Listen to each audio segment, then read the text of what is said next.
Everybody love pudding too. Well, so I do a little double time. Thug in the daytime or daddy at night. All right, y'all. We give praise to Steve and honor to the Elohim in the name of Yahushua HaMashiach. Let's get to John 5:39, man. Search the scriptures. The enemy think you have eternal life, and there they was testified me. And you will not come to me that you might have life. I receive not honor from men, but I know you, that you have not the love of Elohim in you. I come in my Abba's name, you receive me not. But another shall come in his own. That got a strong aroma. But another shall come in his own name, him you shall receive. How can you believe what you receive honor one from another, and not the honor that comes from Elohim only? Do not think that I will accuse you, the Abba, there's one that accused you, even Moses, in whom you trust. Had you believed Moses, you would have believed me, for he wrote it. But if you believe not his writings, how should you believe my word? That's fresh peace, ain't it? Tell you no fish in the break room microwave. That boy said no fish in the break room. No sex in the champagne room. Let's get this Isaiah 65:17. All praises be to Abba and Shamahi in the name of Yahushua, man. So we're going to start off with this Isaiah 65:17. For behold, I create a new Shamahim and a new Aras, and the former shall not be remembered nor come into mind. But be you glad and rejoice forever, which I create. For behold, I create Jerusalem a rejoicing, and her people a joy. And I will rejoice in Jerusalem and joy in my people. The voice of weeping shall be no more heard in her, nor the voice of crying. There shall be no more thence an infant of days, nor an old man that have not filled his days. For the child shall die 100 years old, but the sinner, being 100 years old, will go to hell. Sean say, somebody done cracked open a fresh Simon pack. Yeah, glory. She did it. Then what you raise your hand for? At least you want to raise a hand, you don't want to come up. Don't raise your hand, nigga. Raise your hand like you sure. Ain't that what the commercial say? You done raised it. What we stopped at last night? I don't even know. Let's just go to Job 38. Isaiah, 46, 42 today? Yeah, I mean, 42 ain't really, I ain't pressed on it. You must have been ready for it. I waiting all night for this. That's the last thing that I heard. But yeah, but you don't never remember nothing else, though. Right. Nigga. Lord. Warm up, 15-minute review. Hey, boy. They never used to hit us with that. Hit you with what? We used to do a little warm up. We used to do a review for the 15 minutes. Man, what it look like, man? Shalom, brother Craig. What you think this is? Florida State Community College at Jacksonville? I can tell you ain't go to seminary. This from the nigga with the coochie sweater. That nigga out here looking at the kid. You want some pudding pops?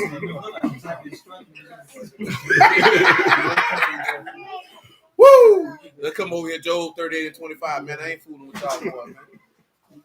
I just think that's just just Willie beaming. Damn, that ain't nothing but a little light. Job 38:25, man. Let it run. It said, who has divided a water course for the overflowing of waters, or a way of lightning for the thunder? Now, see, we talked about that, so that's good. Come on. To cause it to rain on the rocks. No man, the wilderness wherein no man. See, you know, it's another spot where he tell you he'll make waters in the drought, bring rivers in the wilderness. You understand? Because, you know, what did they name the wilderness? What did they name it? Sin. Ain't no water in sin, just like it ain't no pit, ain't no water in that grave.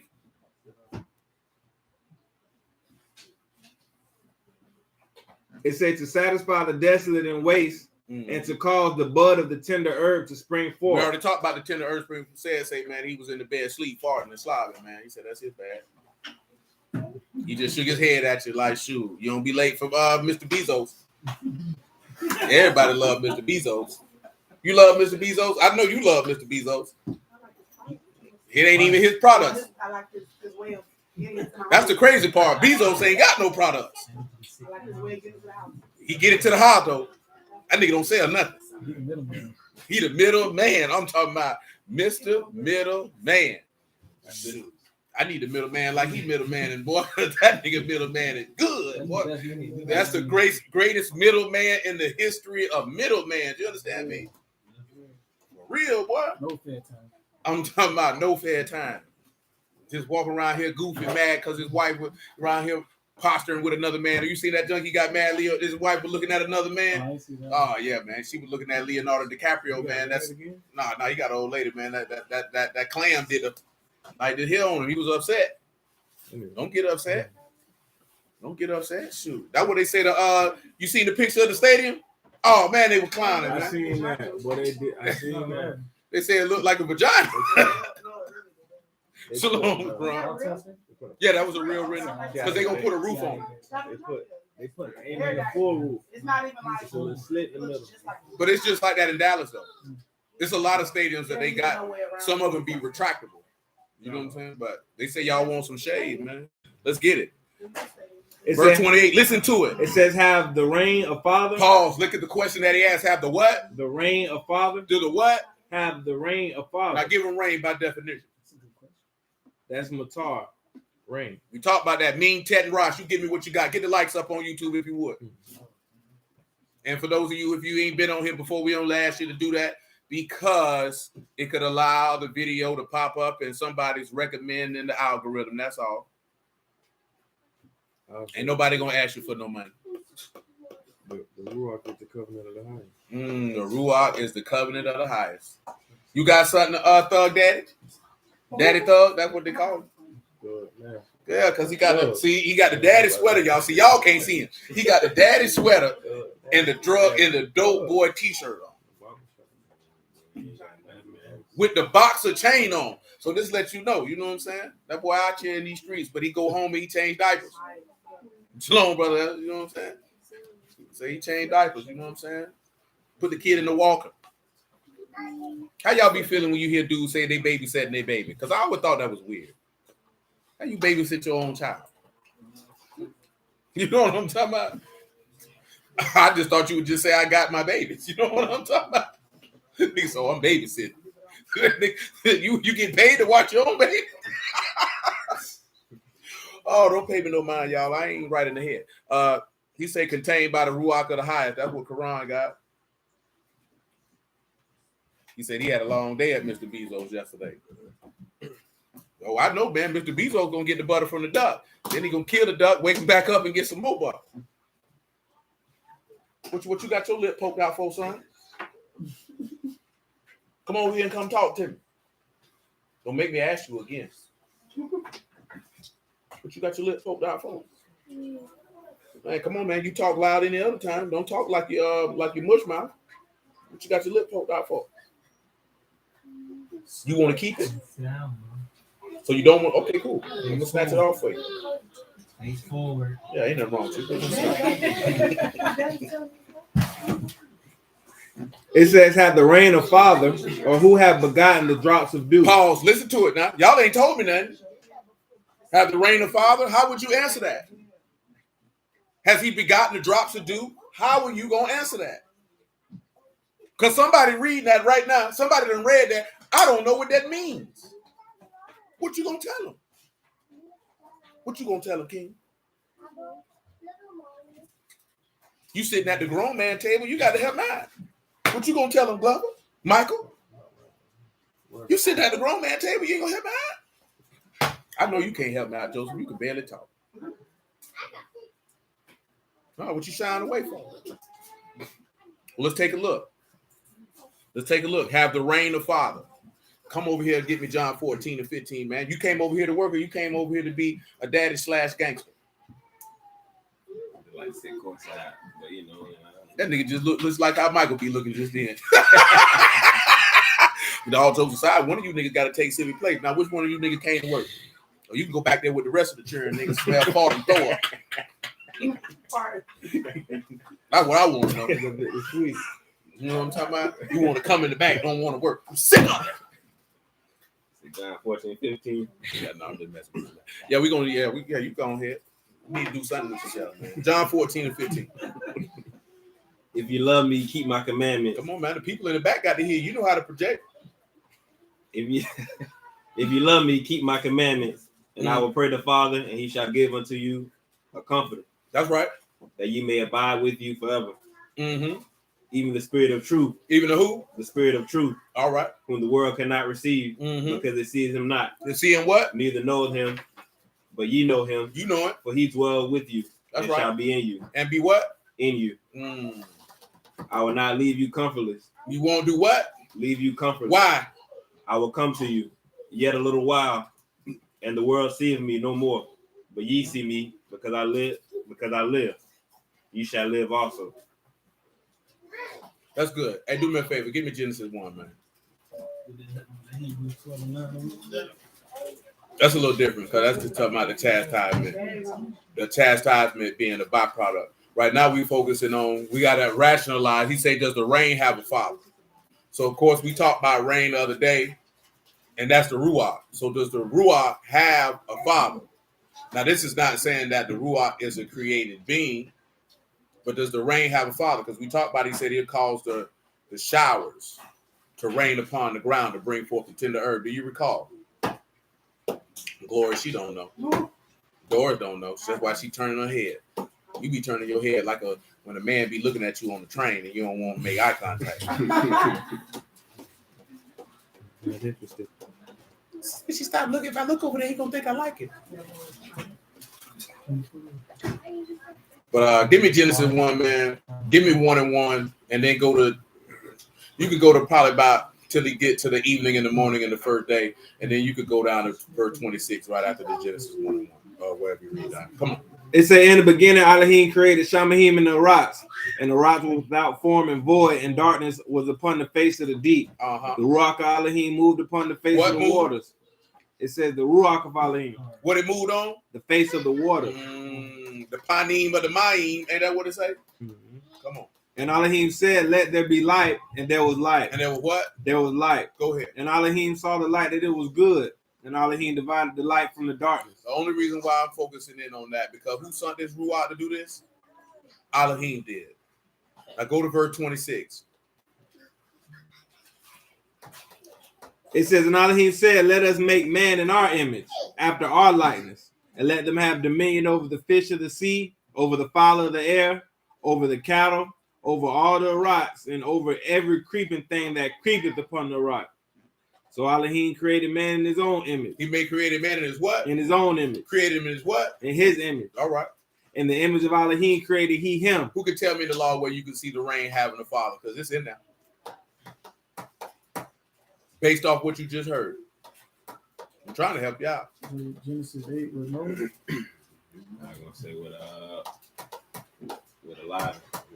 That's in the law. Oh yeah, you just say law. I can say what Adam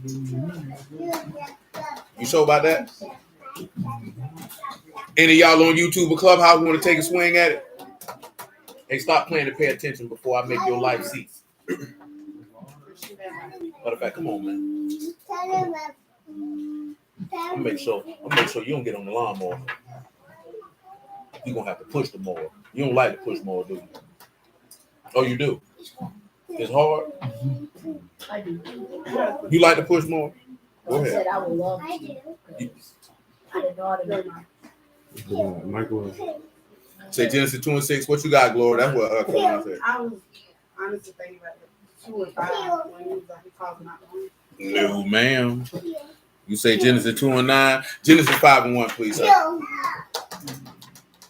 You know what y'all neglecting with the rain? If the rain is the Ruach and the rain had the Father and you had the Ruach, then you would be in his image and likeness.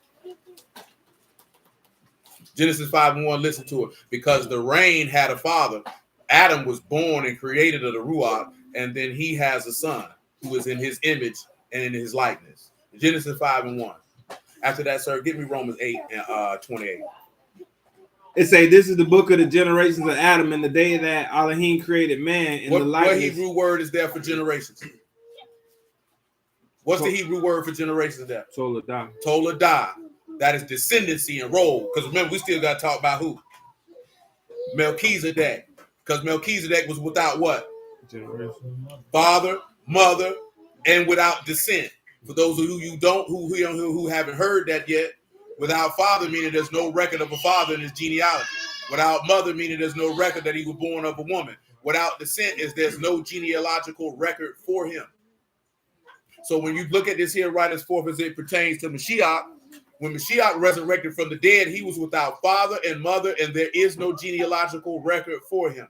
Don't come to me and talk about Matthew 1 and Luke 3, because that's because he was made according. Matter of fact, get it for me right now, son. Just give me Romans 1 and 1 with haste. I want y'all to be able to see the difference because it's not contradictory. And when I said that, I wasn't saying that y'all that's listening. It's more so for the goofy people who come back and view videos later and leave asinine and jackassery type comments. Romans 1 and 1. Romans 1 and 1. Paul, a servant of Yahushua HaMashiach, called an apostle, separated unto the gospel of Elohim. That's right. Which he had promised afore by his prophets in the Holy Scripture. That's right. Concerning his son. Concerning who? His son. Who is his son? Yahushua Mashiach. What else?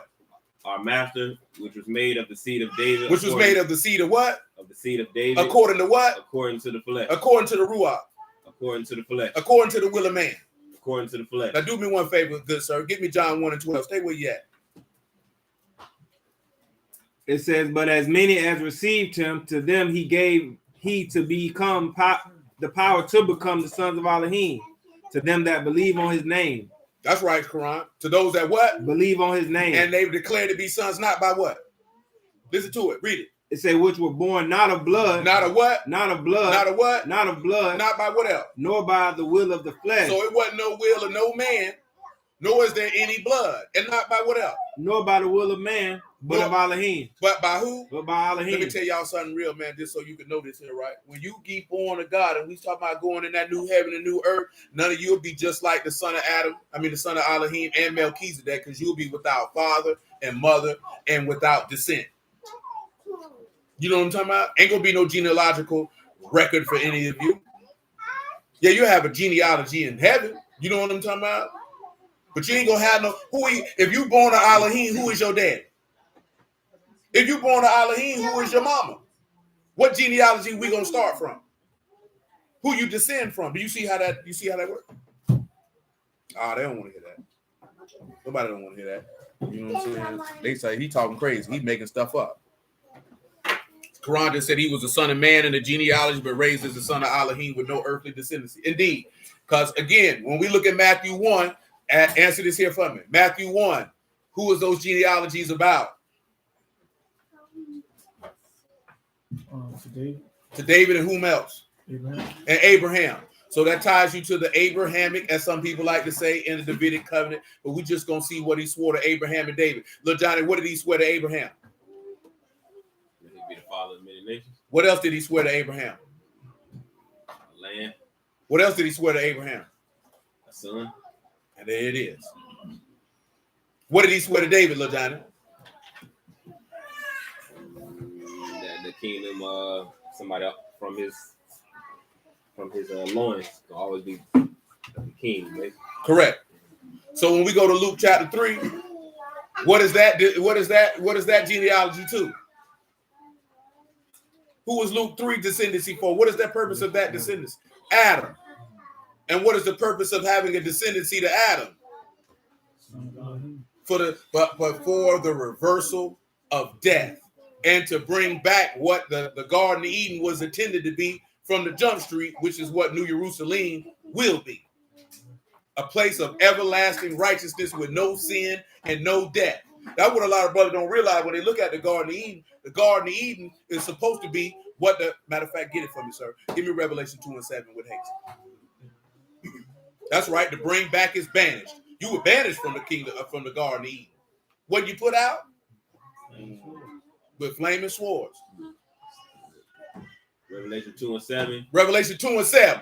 He that have an ear, let him hear what the Ruach say to the synagogues. What he said to him. To him that overcomes. To him that what? Overcome. To him that what? Overcome. What he gonna give you? Will I give to eat of the tree of life. The tree of what? Of life. And where is it at? Which is in the midst of the paradise of Elohim. Well, where was the tree of life at in the garden? Right there in the midst. What did he say if they ate from the tree of life? What did the law say would happen for them? They would live forever. And why would they live forever? We just talked about it Wednesday. Because the fruits of the tree of life is what? Peace, joy, long suffering, faith, gentleness, goodness, meekness, temperance. Against such, there is no law. And where there is no law, guess what that means? There is no sin. And when there is no sin, guess what that means? There is no death.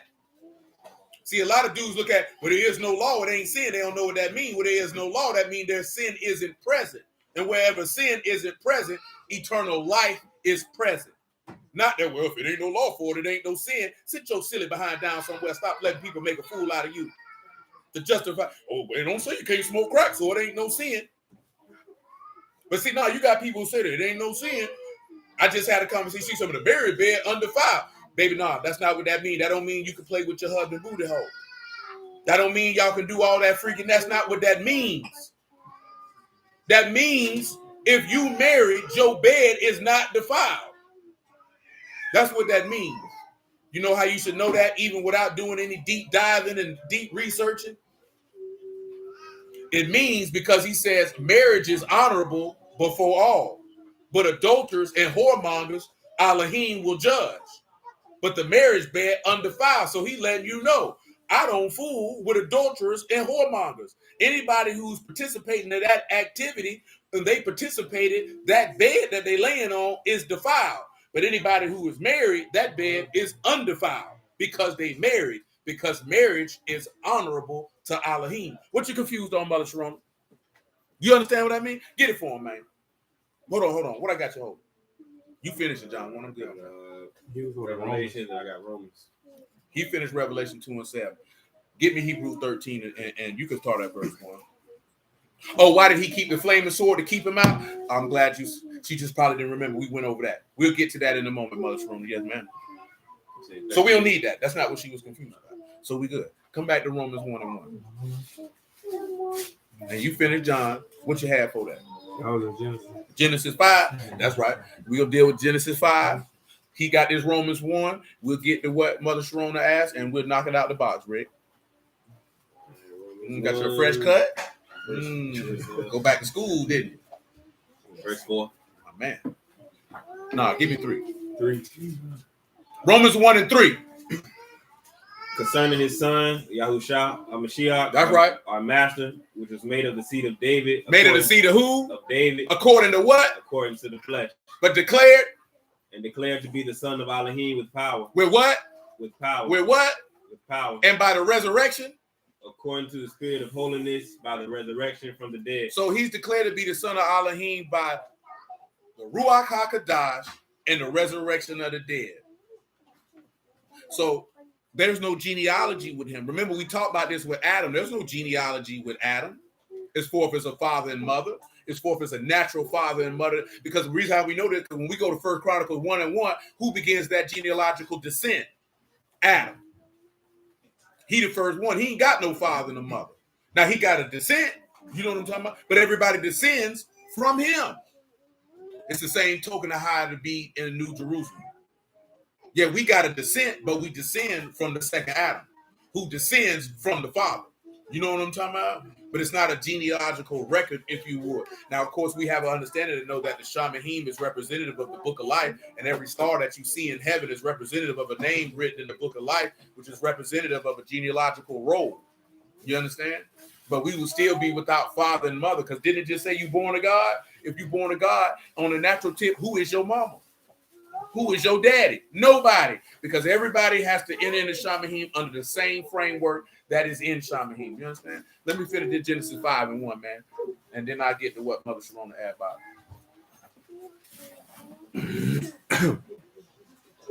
It said, this is the book of the generations of Adam, and the day that Elohim created man. In the image. In the likeness of Elohim made he him. Male and female created he and he them, called their name. and baruched them. And called their name Adam. That's it. That's right. In the day they were created. That's right. And Adam lived 130 years and begat his own son in the likeness and after his image. And it's what? In the likeness after his image. So how did rain have a father? See, remember, we talking about this here, right? If you the rain, that's what I had you with Romans 8:28, by the way. You know what I'm talking about? So how did rain have a father? How does the rain have a father? That's what it say, right? Have the rain a father? Because you would be without father and mother, but you do have a father. Your father is Yahushua HaMashiach. How do we know that? Get him Isaiah 9 and 6 before he read this Romans 8 and 28. Matter of fact, make it 8 and 24. Make it 22. That's what's coming in my mind. Romans 8 and 22. But he going to read this Isaiah 9 and 6 first. For unto us a child is born. That's right. Unto us a son is given. Mm-hmm. And the government shall be upon his shoulders. And his name shall be called Wonderful. His name should be called what? Wonderful. What else? Counselor. What else? The mighty Elohim. The mighty what? The mighty Elohim. The mighty man. The mighty Elohim. The mighty person. The mighty Elohim. And the everlasting Abba. The everlasting what? The everlasting Abba. This man is an eternal father. This man is an eternal father. See, this is what you got to understand, right? His Abba is not your Abba. You're not born of his father. What does Hebrews 2 tell us, right? Because we just had this conversation with a brother, right? When at any time did he ever declare any of the Malachim to be what? Never, not near time. He said, this day I declared that I have begotten you and you are my son. That's reserved for Yahushua, and that's it. You don't know his father. You ain't seen his father. You ain't heard his father. The only way you're going to meet his father is if you overcome and you have right to the tree of life in the midst of the paradise of Elohim. That's it. You know what I'm saying? And you can make yourself believe and think whatever you want to think, but that book say what it say. You got to go holler at your daddy. See, because you born of the Lamb. Ain't that what it say? So you're going to be in the image and likeness of Elohim, which is Yahushua. How are we going to know that? Romans 8:22 going to help you figure it out. And the Prince of Shalom. In the increase of his government of Shalom, there should be no end upon the throne of David. That's good. Come on, Lil Johnny. Romans 8:22. For we know that the whole creation groans and travail and pain together until now. The whole creation do what? Groan. And is it what? And travail and pain together. What did we just read last night that go along with that? We just read last night that 3 types of people came to the justice of the people. What were those 3 types of people that came to the justice of the people? That's one of them. You got 2 more.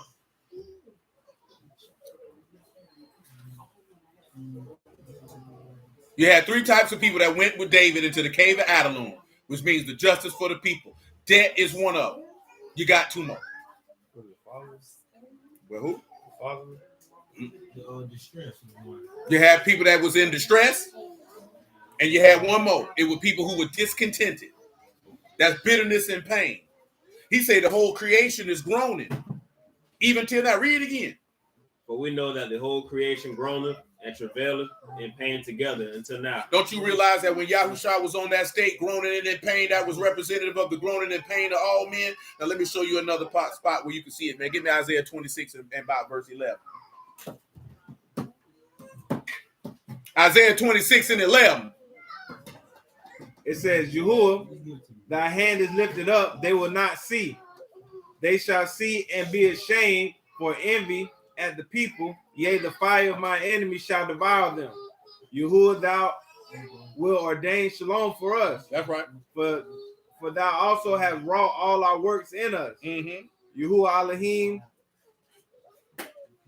no other Elohim besides thee have had dominion over us. That's right. By thee only will we make mention of thy name. Only you. Dead they shall not live. Deceased they shall not rise. Therefore thou hast visited and destroyed them and made all their memory to perish. You have increased the nation, O Yahuwah. You have increased the nation. You are esteemed. Thou hast removed it far off all the ends of the earth. Come on. Yahuwah, in trouble have they visited thee. They poured out a prayer, thy chastening upon them. They poured out a what? They poured out a prayer. And then what? Chastening upon them. Like as a woman with child draweth near the time of her delivery. Just like a woman when it's time for her to push that baby out. Is in pain. Is in what? In pain. Them people, same way the people came down to that cave, it was similar to a woman as she about ready to give birth. Now, ain't none of these men can relate to that, but I guarantee you every woman in here who done gave birth can. You know what I'm talking about? That's an intense level of pain. And he told you something about that pain in John 16 too, didn't he?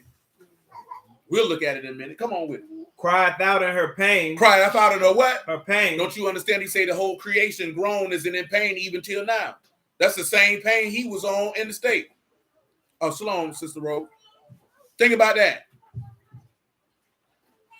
God bless Brother Langford. Think about that. Everybody who came down to that grave, they were discontented, in debt or in stress or in anguish. So they were dealing with anxiety. But see, we didn't talk about the discontent, but we're talking about discontent right now. That word meant bitterness, pain. You understand? Remember I mentioned to you last night, right? He said, the way of transgressors is hard. Don't you know when you live in contrary to the words, you bring yourself through a lot of unnecessary pain because you've invested quality time in people and places that you ain't even need to be? You know what I'm saying? And you thought you needed to be there because it seemed good at the time.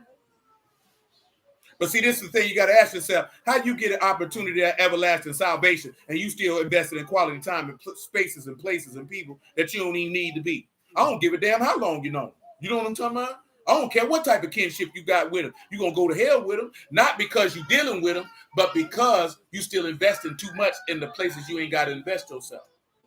Remember what the man told. Now, of course, ain't none of y'all, especially you ladies, ain't none of y'all going to preach no word per se. But what did he tell you in Luke chapter 9 when it came down and stuff like that? You need to do what? Let the dead bury the dead.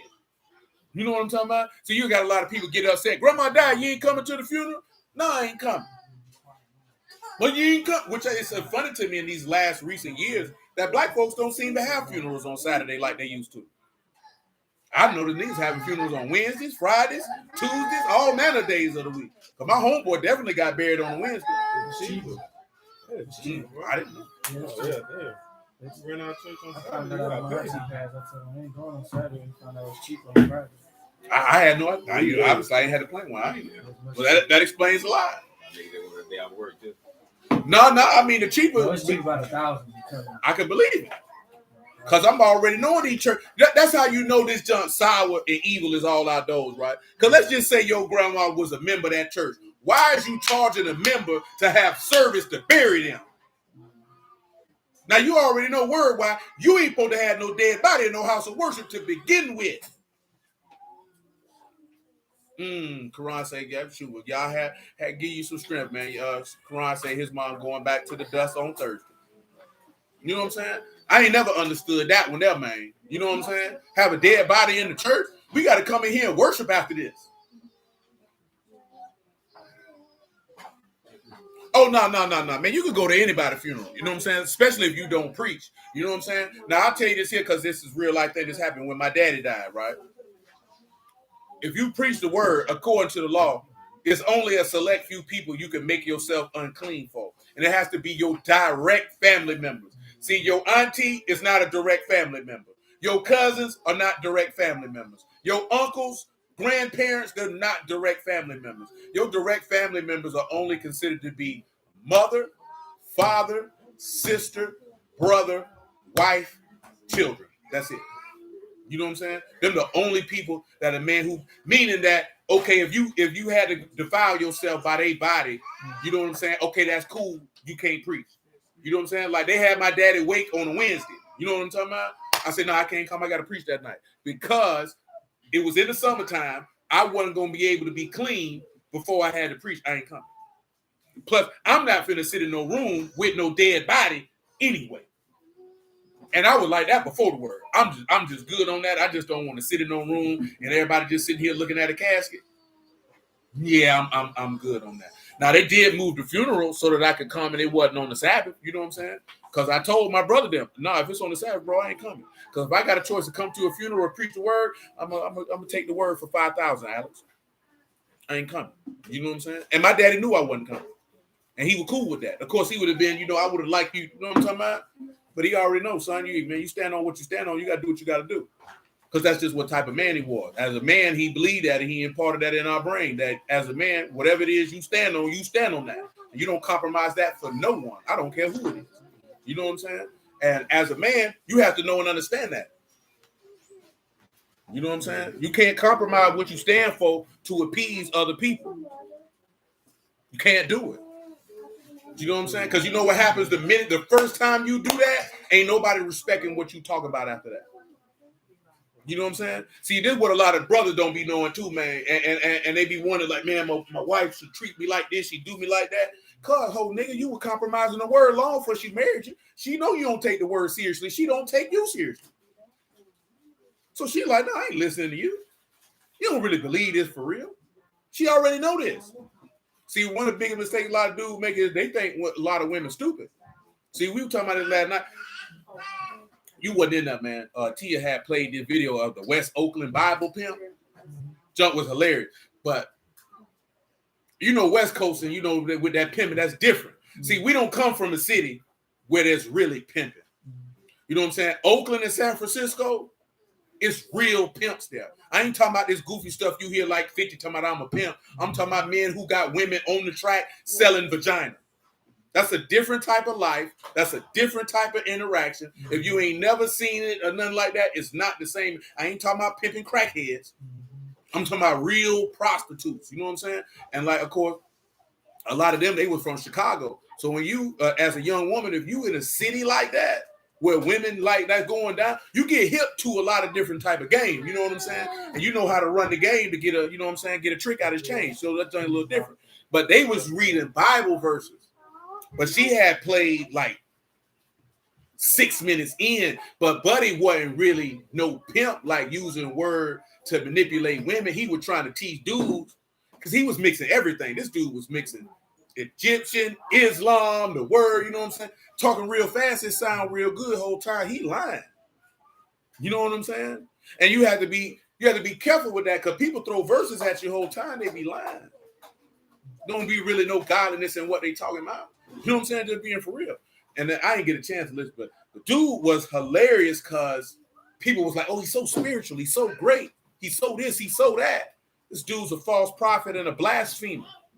You know what I'm saying? But she was just talking about it in regards to, which is true to a certain extent. Because I told her, I just look at it as grifters, con men. Or you got people use the word, man, try to manipulate women with all types of stuff. All type of stuff. You know what I'm saying? That's why a lot of dudes who try to come up to some of you ladies with the word, that's why they want to try to isolate you. Like if you part of a congregation and they come up on you, they don't want you to go to that congregation no more because they want to isolate you so you could go with the doctrine that they teach. That's a grade A sign. They don't want your soul to be saved. You know what I'm saying? That's a grade A sign that whatever he coming with, that's what he wants you to be on. You know what I'm talking about? Because man, look at man, I forgot the verse she said, man. She said, dude was like you, the verse saying like guard your mouth. And that meant that he could beat her up if she talked crazy out of her mouth. That gave him permission to punch her in the face. You know what I'm saying? Seriously though. See, y'all looking at that because you ain't been in no position where you wanted to be, you found out you were a brew, you wanted to do that. You know what I'm talking about? And then you don't know the word, and then you run across a dude, and he seemed like he know the word, but the whole time he want to be with you. And he finna use the word to try to get you to do what it is that he wants you to do. You know what I'm saying? And when you really want the word and you like a dude, you'll go for a lot of stuff. But guess what? There's women out here in the street who ain't dealing with no word, who go for a lot of stuff. So if you know women in the street who going for a lot of stuff from dudes, you should know somebody coming with the word. A lot of ladies gonna go for stuff they ain't got no business going for because they don't really ain't up on no game. You know what I'm saying? Like I think she mentioned something. Now this is different because this up to each individual man. He was like the man said, "Oh, you got to bring all the money back to me, and I'm gonna deal with it."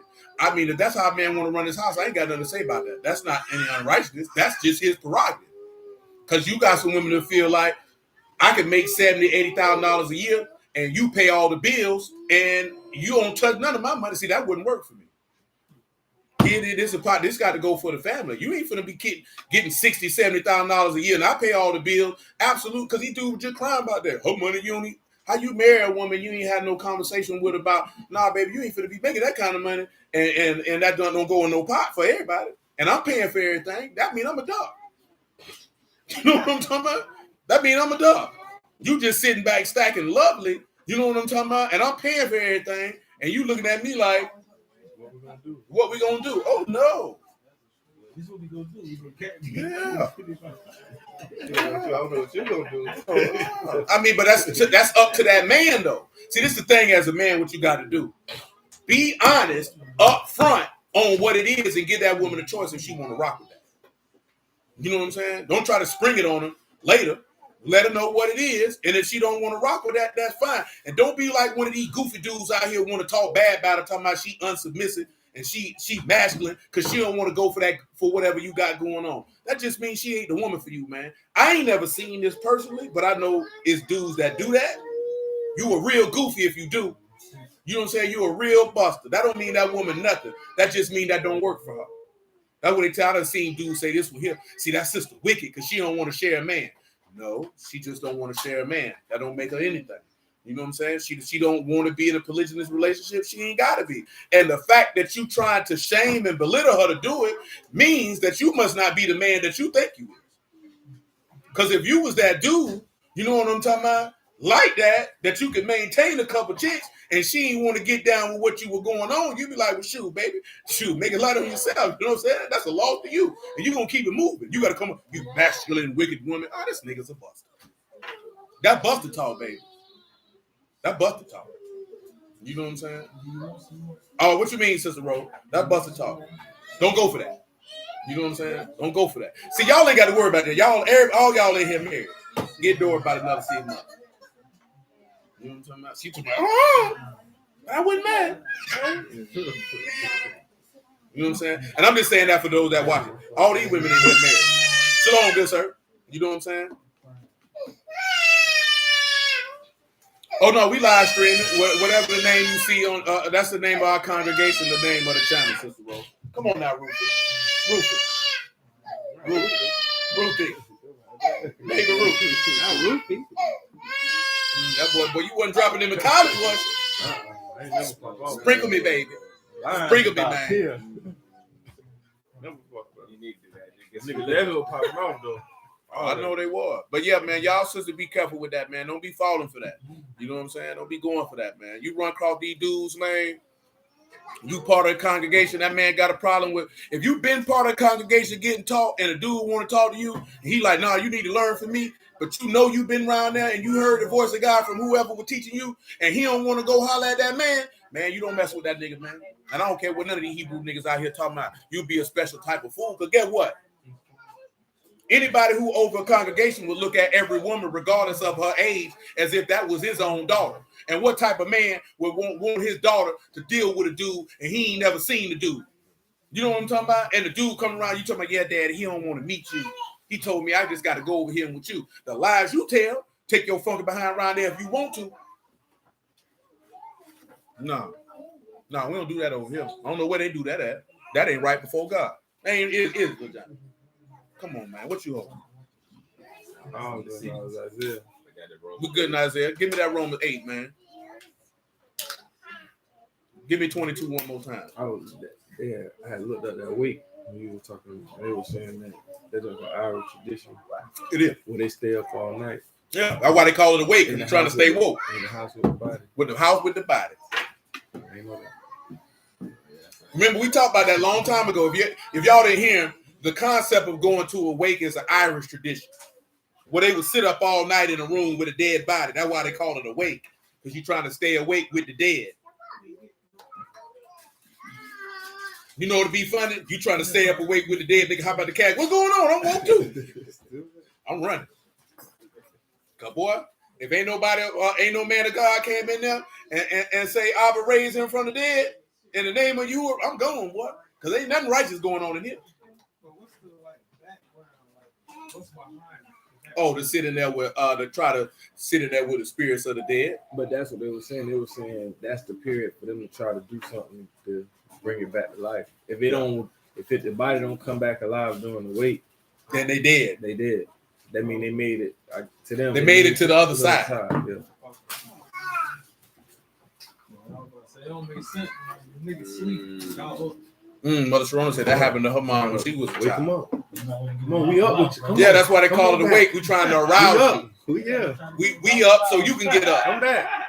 You know they gonna call the witch doctor in there. They gonna. You know what's drink. funny though?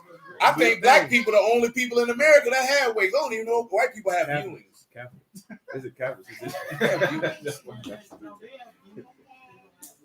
I bet it was, Mother Sharona. She said, I know that was. I bet it was.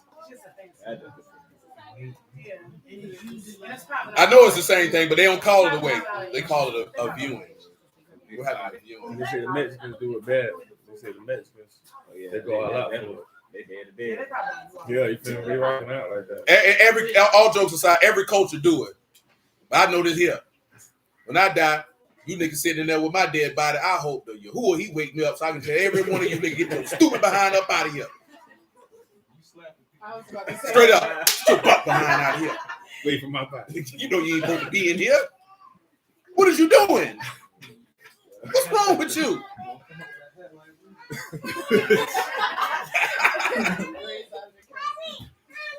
Who asked you to get in on the job? She trying to slide in one. Yeah. That's one of you left too long. You know what I'm talking about? Yeah, that's what we do. We just sit there and look at a casket. Oh, look at it. She looks so handsome. That what my auntie told me when my daddy died, right? I had done got to the Florida theater. She said, "You want to see him? He looks so handsome." I said, "Auntie, I don't want to see no dead nigga. I know that's my daddy and all, but what I'm gonna do? This nigga dead? I don't want to see this nigga. Because now I'm gonna have to have that image in my mind. I'm good on that. I don't want that in my brain, man. That's why I was telling y'all, like, see, that's different at the funeral. You ain't gonna have that shock. That football game, them boy had that shock, boy. Them boy was like, what is that? But I'm telling you, man, God forbid, boy. Tell you that traumatizing, man. People see that's how you know people in America on some different type of time, because you don't really understand seeing death in real time, what that can do to your mind. You know what I'm saying? And I ain't talking about in the hospital. That's gonna do something to your mind, man. You know what I'm saying? God forbid you'd have never seen somebody die in a car accident, get shot to death, fall out from a stroke or a heart attack in your face. Man, that could do something to your mind, man. Because that image is going to be in your brain. You know what I'm saying? What we were looking at, hip-hop homicides. And I done seen the video, but they always had his body blurred out. But on this, they had the video and showing FBG Duck on the ground, writhing around. I'm thinking, why would you videotape that? Because this man is dying. You know what I'm saying? This ain't TV. This ain't a movie. That's a real human being, got bullets in him, and he is dying. Why would you want to videotape that, much less look at it? I don't want to look at that. You know what I'm saying? I don't want to see that. And it ain't just because of some junk like, oh, you scared. Like, why would you want to view that? But that's just because the respect for death and the finality of it, I don't think it really click in a lot of people in this country mind how, yeah, boy, when you die, boy, that's it. And this is what I'm going to mention to you. When they say when Cuz started coming up out that coma and he wrote down who won the game, that show you 100% that death is a state of sleep. Because before he died, that's what was going on. He had no idea that he was dead. He had no idea that he had been resuscitated. He had no idea that he was in a coma.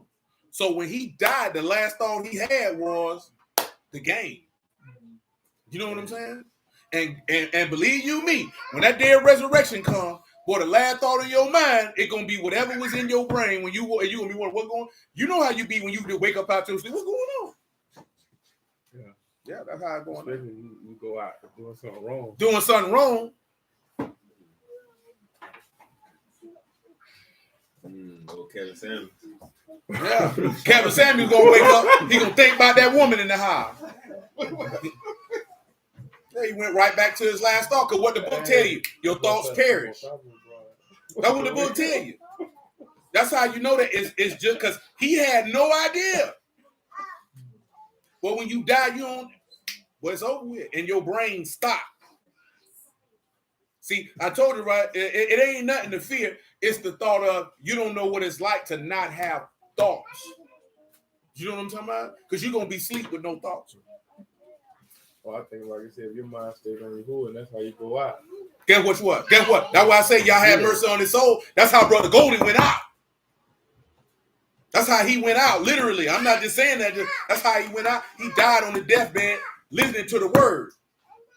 On trumpets. That's how he went out. That was the last thing on his mind. That was the last thing going in his heart. That was the last thing going in his spirit. You know what I'm talking about? Ruth. Carl don't want to talk to you. Come on, man. Romans 8 and 22. It's just something to consider. That's all. Just something to consider. But we know that the whole creation groaneth and travaileth in pain together until now. And not only, but ourselves also, which are the first fruits of the Spirit, even we ourselves groan within ourselves, waiting for the adoption of the redemption of our body. That's right. For we are saved by hope. By what? By hope. You saved by Patah. You get Yahusha by Patah. Salvation is your expectation or your hope. That's what you saved by. You're delivered by your hope and expectation of the resurrection from the dead, being made in the exact image and likeness of the living Elohim. Go ahead. But hope that is seen is not hope. Hope that is what? Is seen is not hope. Now give me Hebrews 11:1 real quick. You say hope that's not seen is not hope. It says, now faith is the subject of things hoped for, the evidence of things not seen. Mm-hmm. For by it the elders obtain a good report. Come on. Through faith we understand that the worlds were framed by the word of Elohim. The words were what? The world was framed by the word of Elohim. So that's what we see in Genesis 1. So that the things which are seen were not made of things which do appear. By faith Abel offered to Elohim. You see that? That's how that works. Come on with Romans 8, back in Romans 8. What verse you in? Still 24. Romans 8 and 24. Start from top. Come on. For we are saved by hope, but hope that is seen is not hope. For what a man sees, why does he yet hope for? But if we hope for that we see not, do we with patience wait for? Do you wait for it? Likewise, the Spirit also help our infirmity. Our what? Infirmity. Our weaknesses. For we know not what we should pray for as we ought. See, look here, man. Don't get upset with yourself if you don't know what to pray for. Not a big deal. He letting you know that. So that means people were dealing with that then.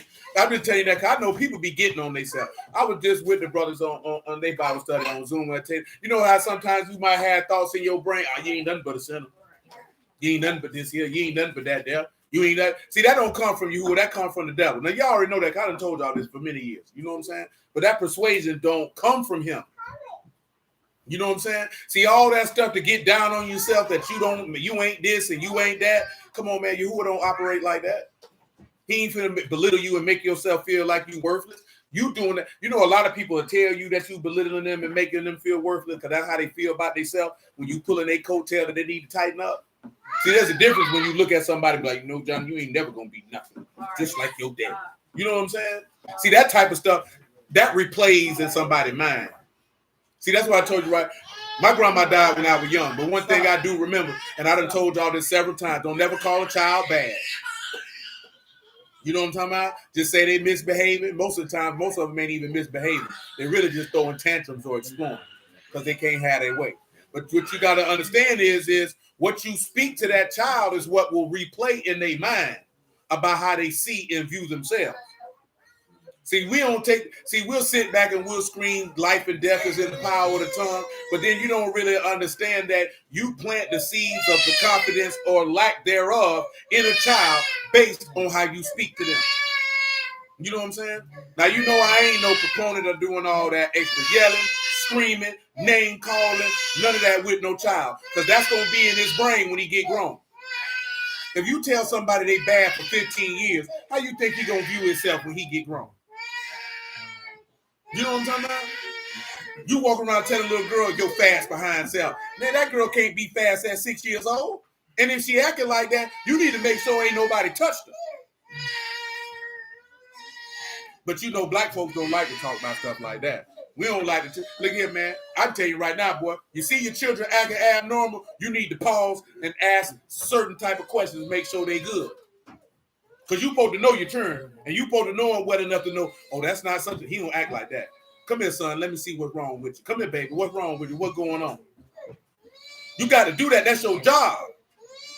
See, your job is to not dress them up and throw birthday parties and do all that there. Your job is to raise an adult, prayerfully a righteous, upright young man or woman. See, it's different for most of us because all these babies love, and ain't nobody here who done raised their child to adulthood when their child was in the word from childhood to adulthood. You know what I'm talking about? Because your job is to get them to adulthood if the Lord allows. Hey, Ruth, come on. Come on. Come on. Come on. No, I ain't coming to get you. Come on. Because ain't nothing wrong with you. Ain't nothing wrong with you. You just showing out. See, your daddy live with you, so he know how to ignore you. But you disturbing everybody else.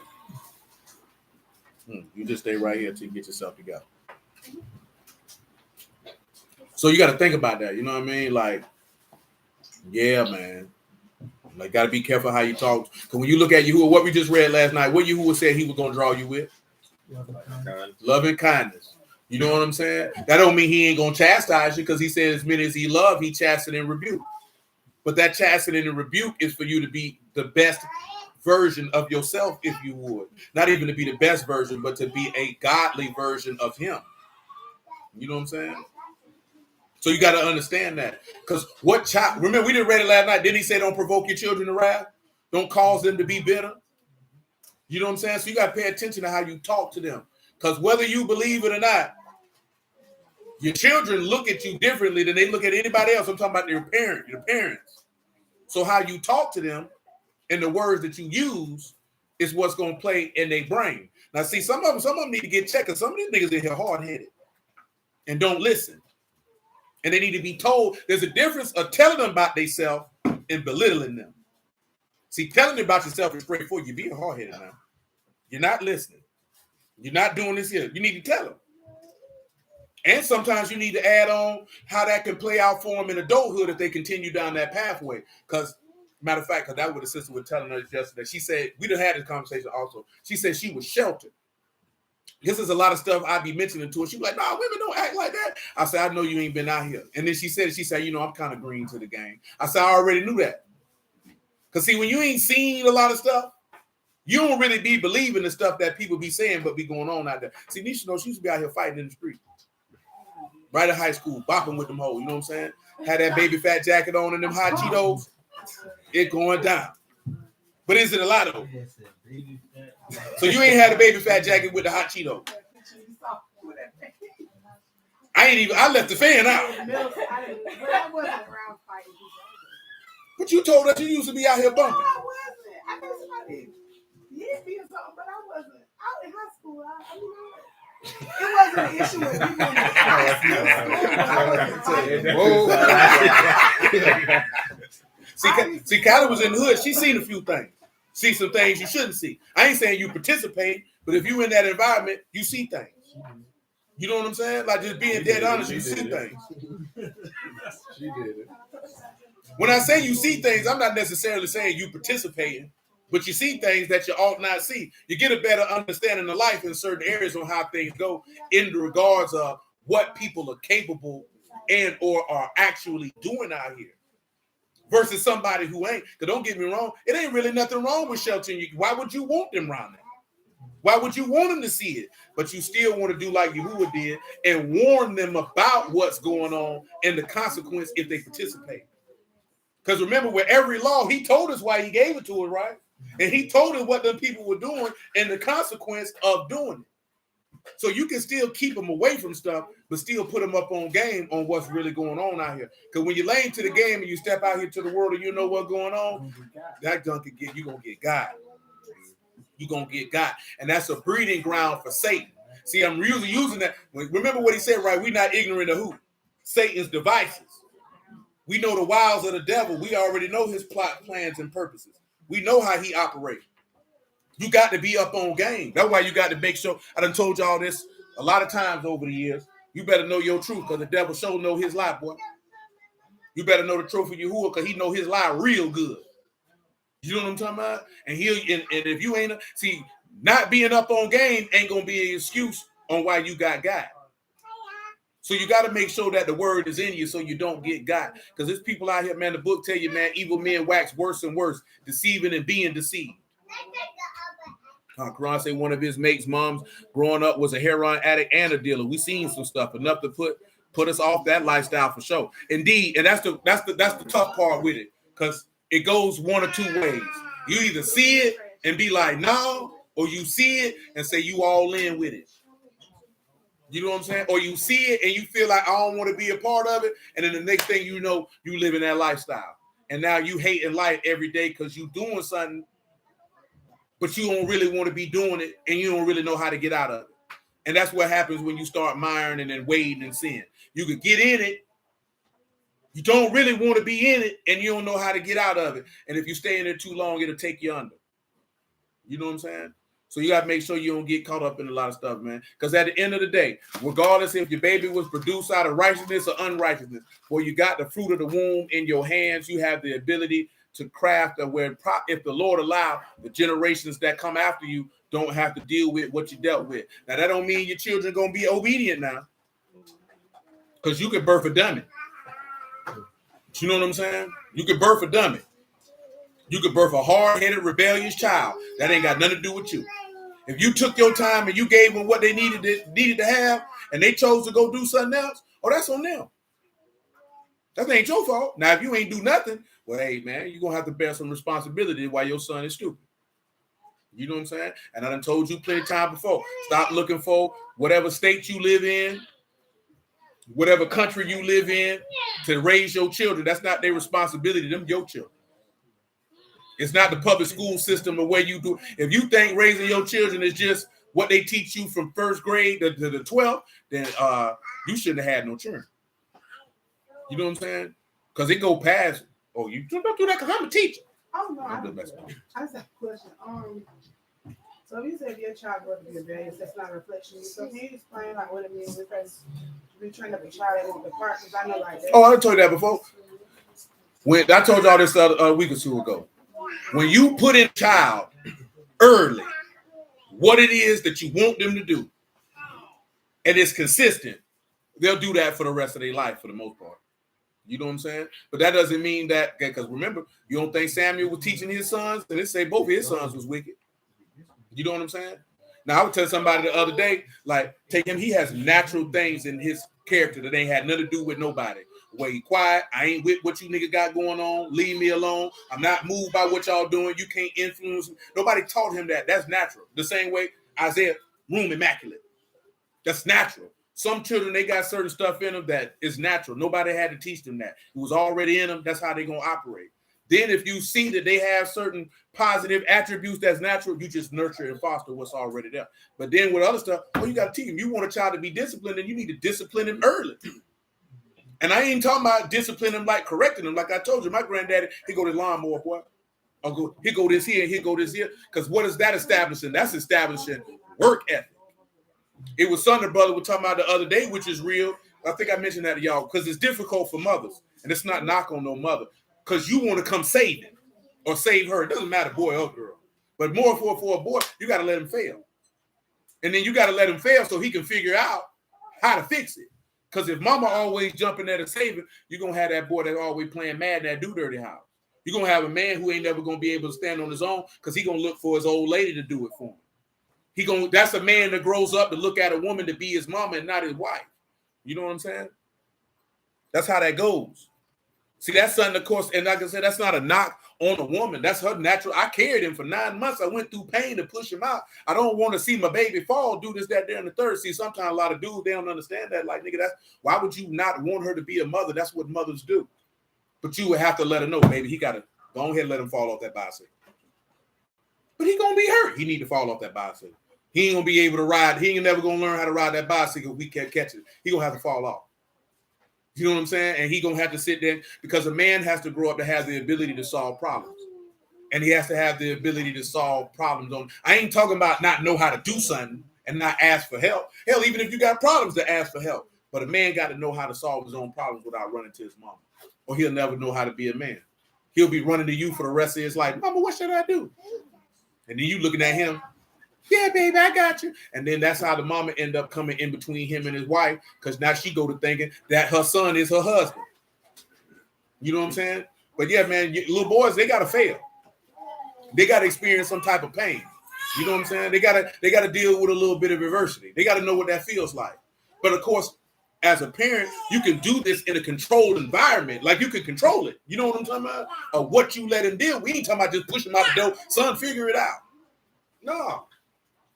You in the house, you round them, you can control that. And well, okay, yeah, hey, if it get too difficult for them, we'll slide in, son. I got you. Now let me show you how to woo. But they need that. Little girls don't need that as much. But you know what I'm saying? Little boys need that. Yeah, Brother Nate says for sure his father drove work ethic into me constantly. To this day, laziness is so unattractive to me, and that's not how I started. Because that's what it really means, though. It's like I told that you can't wait till a child gets 8, 9, 10, 11 years old and then think, like I said, for your daughters, you're supposed to be teaching your daughters as soon as possible what it means to value their body. It's for if it's not giving themselves away sexually. As early as, when I say early as possible, I'm not talking about 3, 4 years old. I'm talking about early enough as possible that you deem that they can understand that type of information. Like we were talking about before, you don't need to have no code words for their private parts. They need to understand exactly what that is. They need to understand exactly what it is for someone not to touch them inappropriately. And they need to understand what it is to love and value their body, that as they grow older, that they won't seek the wrong attention and validation from men and give themselves to people who don't deserve to be entering into their body. You know what I'm saying? That's important because most of y'all didn't get that. And that's what caused you to give your body to men who you didn't have no business getting it to. Only because you didn't understand how valuable that was. Because again, your womb is the most valuable thing you have, because that is where you carry a man's DNA and replicate him. And as I just told them brothers and sisters earlier, and y'all know I've been telling y'all that for a long time, every man don't need to have his DNA replicated. You know what I'm saying? Every man don't deserve that. Just because you got a penis and semen in your testicles does not mean you deserve to have your DNA replicated. You know what I'm saying? And when that woman understand the value of her womb, then she'll understand fully. That's right, Brother Langford, or the Matrix. You'll understand. No, because remember, I told you before. Every time y'all give birth, you risking your life. So you can't be risking your life for a man who is undeserving of that sacrifice that you make. You know what I'm saying? That's the part of the process of understanding how valuable their womb is. Because every time y'all give birth, you risking your life. And if you look at this man and you be like, I ain't, Rachel could look at Jacob and say, yes, I'm willing to die to give you Benjamin. But if you look at that man and you like, no, I ain't willing to die to have this nigga babies, what is you with him for? Much less having sex with him. That don't even make sense. But see, we don't want to talk about that because a lot of dudes don't want the incels not to get no coochie. So they be like, say, nah, man, you can't talk about, man, bump them niggas, man. I'd rather these niggas not get some coochie than my daughter be a whore. Ain't that what them boys went and took them boys out for? Gonna make my sister into a harlot? I told that nigga that yesterday. I wish a pussy nigga would run up talking about he gonna come holler at my daughter and not come see me first. You know what I'm saying? I don't give a damn what was going on beforehand. You won't come holler at my daughter talking about, oh yeah, she gonna be mine. Cause number one, if you ain't came see me, boy, I guarantee you gonna be just like what DeMar Hamlin was, boy. You gonna be waking up out of sleep talking about, did we win the game? Cause that's the last thought you gonna have when you wake up. That's what you gonna be talking about, boy. Cause boy, I'm gonna do my best to send you to your mate. You know what I'm talking about? You think you gonna circumvent me by mine? Oh no. Oh no. Absolutely not. Absolutely not. Shoot, it been some women who used to be around here. They got mad. They had dudes who got mad. I'm like, oh, you want to talk to a nigga? Tell that nigga come holler at me. And guess what happened, Glory?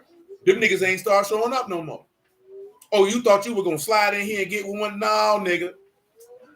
No. That ain't going on over here. You remember nigga got upset. I told him, man, if you ain't gonna marry the girl, what you going around there for? Trying to have scriptures after dark in the tent. Ooh. Like we don't know what you doing. Ooh. We know what you doing. Now you upset because somebody called you on that. Nigga, you were just trying to swing some wee-wee. I don't care what type of woman you might have thought she was. You ain't finna do that. That's what you ain't finna do. And not nobody say nothing to you. Let me say, you could have did it, but don't think you would have did it and ain't nobody gonna say nothing to you. You know what I'm saying? Because we know what you're doing. I already knew what you were doing before you did it, but I'm gonna let you hang yourself. Then I'm gonna tell you about yourself when you do it, you rat bastard. You know what I'm saying? And the nigga was moving like he knew he was doing something he ain't had no business doing. Didn't want to blame everybody else for the junk you were doing. Because the difference was you ain't had no intent for marriage. You just had intent to get your wee-wee wet. You thought that was an easy win. That's what you thought. Whether it was or not, that's between you, her, and the Lord. But what I do know, that's what you were thinking. And I ain't like that. And I told that nigga about that before he did it and after he did it. Cause that ain't cool, man. That ain't cool. We don't vibe with that. I can't speak on what other people do, but we don't vibe with that there, man. You gonna do all that going to marry the girl. You ain't gonna marry the girl, then what you messing with her for? At the end of the day, if you ain't gonna marry her, what you messing with her for? You want to make out to be, because I don't know how some of these congregations do that. Well, women been with this man and this, and I ain't talking about just talking to him. I'm talking about she done laid with him. Now, see, I don't just blame the man and the women and the woman. I blame the nigga who let them do it. You know what I'm talking about? So, dang, bro, you just gonna let her be with this nigga over here and this nigga over here and this nigga over here, and you just cool with it? Nah, bro, that junk ain't cool, man. See, y'all ain't never seen that. Y'all ain't never heard stuff. But it's a lot of congregations. Be women, they done been with 2-3 dudes in the congregation within a year and a half. I'm talking about intimately. I ain't talking about, oh, they talk to each other. You know what? This ain't a good fit. I'm talking about, yeah, they done seen each other naked. You know what I'm saying? And they done did some things. You know what I'm saying? They played patty cake with no drawers on. That ain't right. Come on, man. Romans 8. 26. Romans 8 and 26. Likewise, the Spirit also helped our infirmities, for we know not what we should pray for as we ought. Mm-hmm. But the Spirit itself make intercession for us with groaning which cannot be uttered. And he that searcheth the hearts knows that the mind of the Spirit. That's right. Because he make intercessions for the saints according to the will of Elohim. That's right.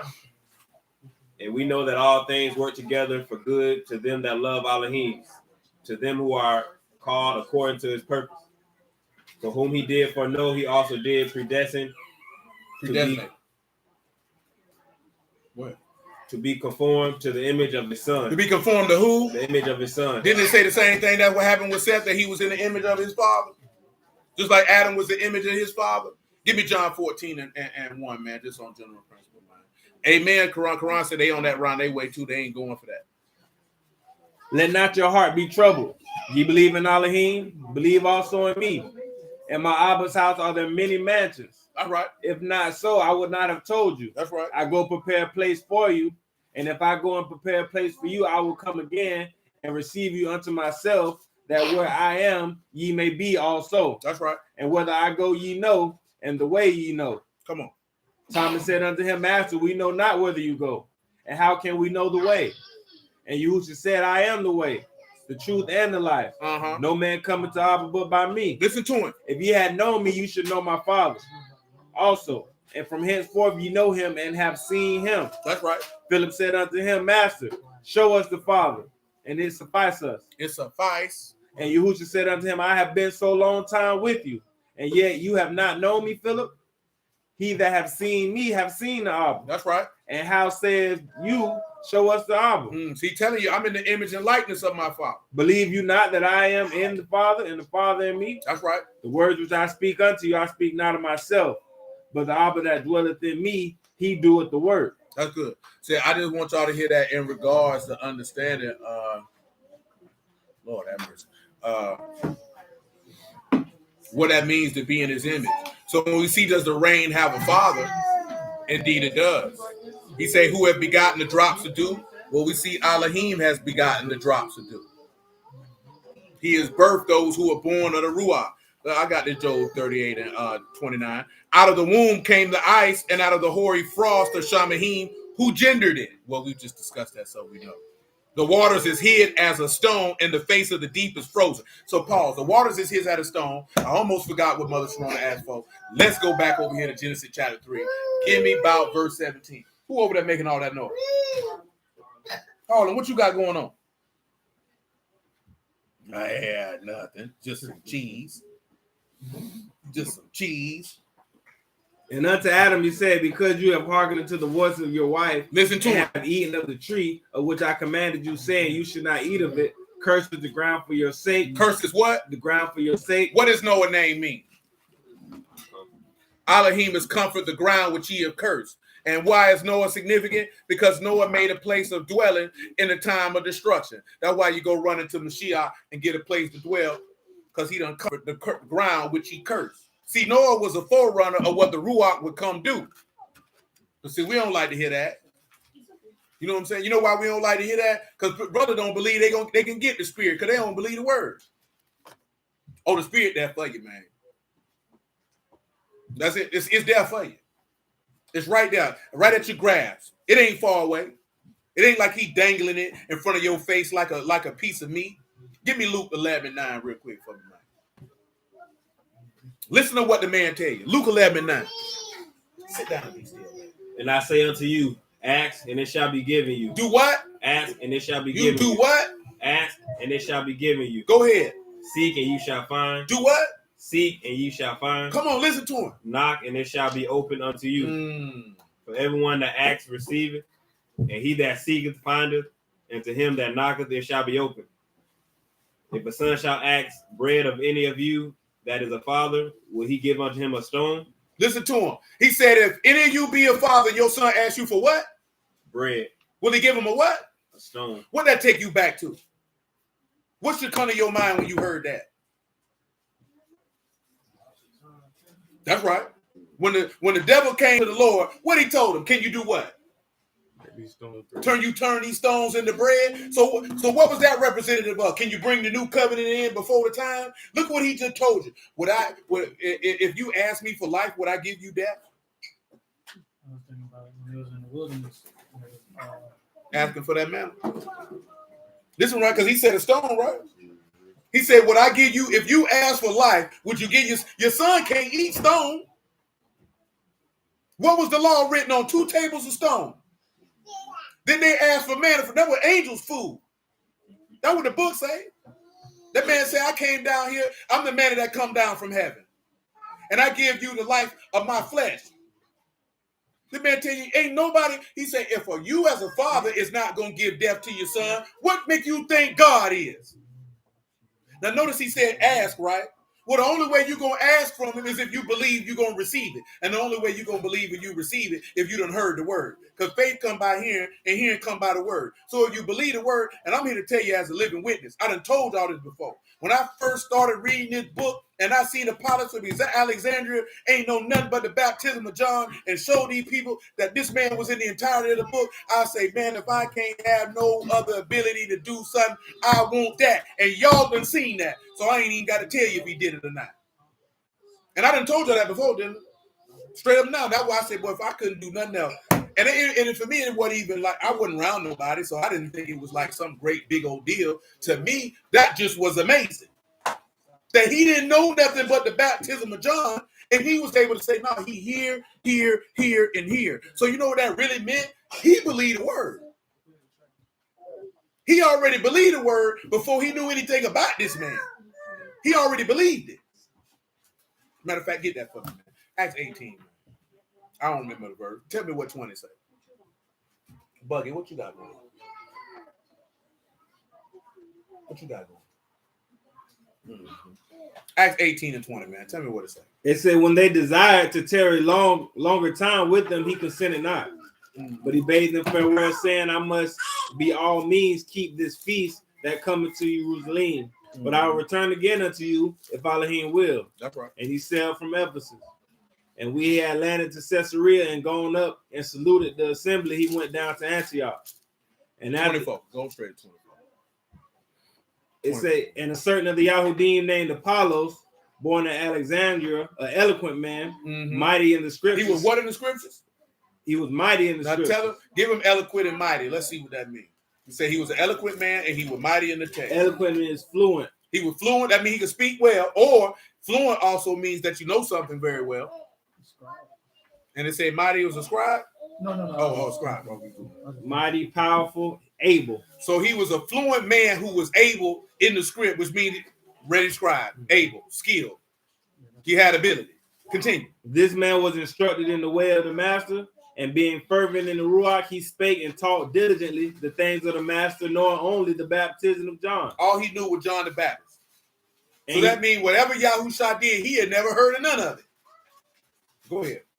It says, and he began to speak boldly in the synagogue, whom when Aquila and Priscilla had heard, they took him up and expounded unto him the way of Elohim more perfectly. And when he was disposed to pass unto Achaia, the brethren wrote, exhorting the disciples to receive him, who when he was come, helped them much, which had believed through grace. For they believed through what? Through grace. So you only can believe through mercy. You don't believe through the law, That's contrary right. to popular belief. That's right. Continue. For he mightily convinced the Yahudim and public, showing by the scriptures that Yahushua was the Mashiach. He said he mightily showed them and convinced them. Because guess what? You don't think the people know? He just said, well, he never even heard of this man. And he reading out the text. Everything the man did, he ain't know nothing about it. They couldn't do nothing but shut their mouth. So I guess he was just preaching what was to be fulfilled out the law and prophets that John had started. No, he just, all he knew was that John the Baptist had the baptism unto repentance. But the works that Yahushua did, he had no knowledge of it. So he didn't know nothing about him being crucified. He didn't know nothing about him feeding loaves of bread. He didn't know nothing about him resurrecting people from the dead, walking on water, so anything he did. Oh, he didn't shoot. He just knew the word. So then when he went in there, and then that's why I said he was just teaching that the master was coming out the 12. Yeah, he doing what we doing now. But he just didn't. But the thing what resonated with the people was they knew that he had no knowledge of Yahushua at all. So that's why they condemned, because he telling them everything Yahushua did, and then they knowing that he don't know nothing about that.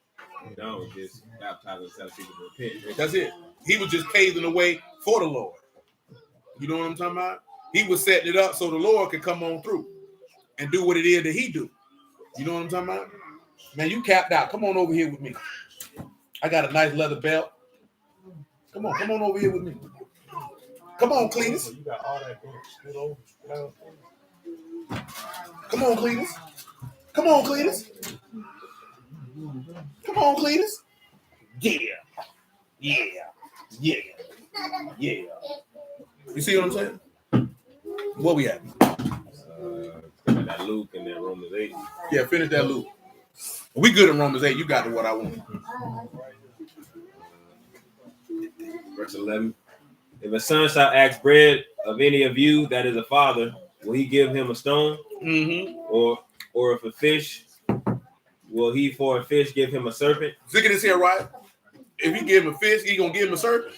That's what the Muslim niggas was saying. What that? Talking about if the son asks for something, he not gonna give him something else. He was trying to say that he asked for the cut to pass. Why would he? That's why he was saying he don't believe Christ died. Oh, he's a special type of student. Go ahead. How would you think about it? Yeah. No, I ain't even got no answer for that. I just would look at him and just, all right. Or Ain't nothing to say. Or if he shall ask an egg, will he offer him a scorpion? If ye then, being evil, know how to give good gifts unto your children, how much more shall your heavenly Father give the Holy Spirit to those that ask him? That ask him.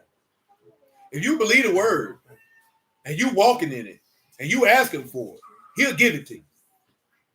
You know what I'm saying? That ain't just no random thing. He just ain't say that because it sound good. If you believe the word and you walking in it and you asking for it, he'll give it to you. You know what I'm talking about? But you know why? Because that flaming sword have been removed. Come on back to Genesis 3:17. Amen. Tommy Hill Joseph. Joseph Abad. I'm gonna abide your face. Yeah. It's gonna be me and you, boy. I'm gonna put trademarks on your tail.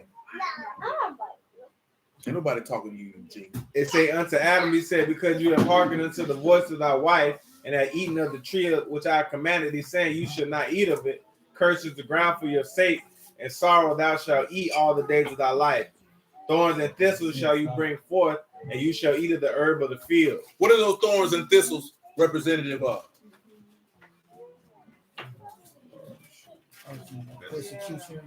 Persecution. Remember Paul saying he was a thorn in my side that I might be buffeted from a fall.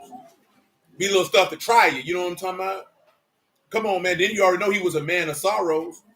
So that's why he dealt with that. That's why you got to go through much tribulation to enter into the Malkuth for Shamahim. Go ahead. It says, that's right. Quran mentioned the cares and affairs of this life. Go ahead. It says, in the sweat of thy face thou shalt eat bread till thou return to the ground, for out of it was you taken, for the dust you are, and dust shall you return. That's right. And Adam calls his wife named Eve because she was the mother of all living. Come on. Unto Adam also to his wife did Yahuwah Elohim make coats of skins and clothe them. Notice, right? We got under what is them coats of skins? What is it?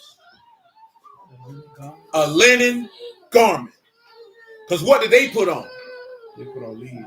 They put on leaves. They tried to cover themselves with their own covering, but not of his ruach. So guess what he gave? This is for the wicked niggas who want to talk about how Adam was this and Eve was that. He gave them fine linen, clean and right, which is the righteousness of the saint. You shut your wicked behind up, speaking on people who more righteous than you. Nigga, just 6 months ago, you was in the bathroom playing with yourself. Getting high and getting drunk. You got the nerve to put your mouth on this woman and this man and they more righteous than you. You shut your mouth. But they sin. So what? You sinned for years. You know what I'm talking about? This the only record of sin you got in the text with them. You know them niggas like to say, if it wasn't for the women, we wouldn't die. You were gonna die anyway, nigga. Adam wasn't made to live forever, boy. You need to go get a therapist. You know what I'm talking about? I understand your mama didn't love you. She might have beat you. You know what I'm talking about? But that ain't got nothing to do with her. I understand you had some women broke your heart. You was a simp. That's your fault. And your daddy's. Possibly. I just don't be liking that junk, man. I told you, boy, we had to go off on your man one day. He told me, that nigga Adam a simp. I had to straighten that, boy. You just called the Lord a simp. I'm going to have to go ahead and give you some straightening right now. You already know who said that. You know what I'm talking about? Oh, he said that months back, boy. I went off on him, too. Yeah, I went off on him, too. I wasn't finna let that slide. Adam was a simp. Shut your stupid behind up. Listen to his story, he the simp. I already know it. You've been simping all your days. That's why you want to put him in the box with you. Because your stupid behind don't understand the righteousness of God. That man willingly died for his wife that she might live. As a witness to Yahushua, you want to call him a simp. I say, boy, may God forgive you for the wicked thoughts and intents of your heart. You just called the Lord a simp, you jackass. But one thing about a simp, they want everybody to be a simp. We ain't got nothing to do with it that you don't love yourself enough that you sacrifice your standards and morals to get some coochie. That's your fault. Don't try to put everybody else in that. No, this nigga simple, bro. Shit, I had to go. I remember one time, boy, he spoke down on Jacob. I definitely went off on him. Watch your mouth. Watch your mouth. I don't be with dude that we want to talk down on Eve, man. I ain't on that, bro. No, I don't be on that, man. Man, she this, she that. At the end of the day, she got caught up like any woman get caught up. She was thinking about with her desires. This was desirable to me. You know what I'm saying? And guess what? We don't already know this here. She's representative of Yasharal. I don't know how these dudes be talking all that trash and you get caught up with your desires every day with your sinful self. Nigga, you is Eve. Times 30. Quran just said dude told him that's where Adam failed. Dude don't even, that's what I be telling y'all. People be blaspheming, don't even know they be blaspheming. You know what I'm saying? Don't even know they blaspheming because you in your feelings because you so carnal. So that's why prayerfully you commit that sin out of ignorance because you couldn't. If you knew, you wouldn't say that. If you knew better, you wouldn't say that. Yeah, the woman was in the transgression, but the house of Yasharal was in the transgression. So you the woman, nigga. Niggas so stupid they don't even realize they Eve. You Eve, boy. Because you his wife, you dummy. I ain't even talking about no natural woman. Anybody who's been around here long enough know that. I'm talking about you, the man. You saw stuff with your life. This is desirable to make me wise. You goofy niggas still doing it right now. You jump on Facebook, YouTube, and Clubhouse every day doing what Eve did, you big dummy. Killing yourself and killing everybody. Got the nerve to talk about this woman, you wicked bastard. Man, I don't be on that jump, bro. That jump be pissing me off, man. Because that jump be showing dudes don't understand, man. I don't be feeling that, bro. I ain't feeling that at all. Because you know why? Because as a man, bump all this internet stuff dudes be on. As a man, if you sitting back looking at the failures in life, or because of a woman, you are inadequate as a man because you are investing too much time, thought, and energy in what women are or not doing. Instead of focusing the time and energy as a man, what you supposed to be doing. And if that woman don't want to get down with what you got going on, then she just get left behind.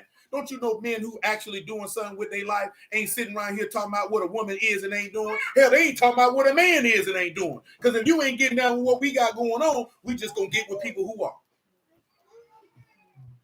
Have women as a whole made bad decisions? Sure. But that's because they played on women's emotional state and the things that they desire as a manipulation tactic to take down the family. Sure, that's what they've done. That's a given, but that's just what it is. Shalom, Pharaoh. That's just what it is, bro. But all this here, these women ain't did. Look at, man. You know what a lot of brothers get caught up with? You used to dealing with harlots. You know what I'm saying? A lot of brothers used to dealing with harlots, and they used to dealing with women who don't like them. You get a different interaction from a woman who don't like you versus a woman who like you. A woman who like you is willing to do things for you, and she takes pleasure in doing them for you. When a woman don't like you, she ain't doing nothing for you. She ain't finna feed you. She ain't finna give you $1. She don't want to give you no buns. She ain't finna do nothing for you. If she willing to do things for you, and she don't necessarily get a direct benefit other than furthering what it is that you got going on, that woman fool with you. See, that's what you're supposed to be with the Lord, ain't it? You're supposed to delight in him, right? And you're supposed to do things that further his will and his aim because you love him, because you like him. That's why you see a lot of people getting the word. They don't do nothing for him because they don't love him. They don't like him. You know that. You like him. You do stuff specific, don't you? Do he ask you to do it? You just do it. Because that's my baby. I hope you ain't got no baby. I'm only saying that to you because he ain't here. But I would wager all the rest of these women in here that you done did something for your man because you like him. He didn't necessarily have to ask you to do it. Or if he did ask you to do something and he said, I need you to do this because this is going to do this and do this for the furtherance of this. And you were like, okay, let me get on that. See, if you be like, no, I don't want to do it. I'll do it later. See, you need to go. You ain't worth nothing. Yeah, if you know this man like this here, he done gave you something to do and you pushing it off, that tells him how you feel about him. Because that's the same way if you told Yahuwah, hey, I need you to go around here and do this. You just remember we talked about that prophet last night, didn't we? See, he cared more about the other dude than he cared about Yahuwah. Because if he cared about Yahuwah, I don't care what you said, man. That man told me I can't do that. Get it for me. In the 1 Kings 13, man. Get that for me. We didn't talk about it 2 days in a row.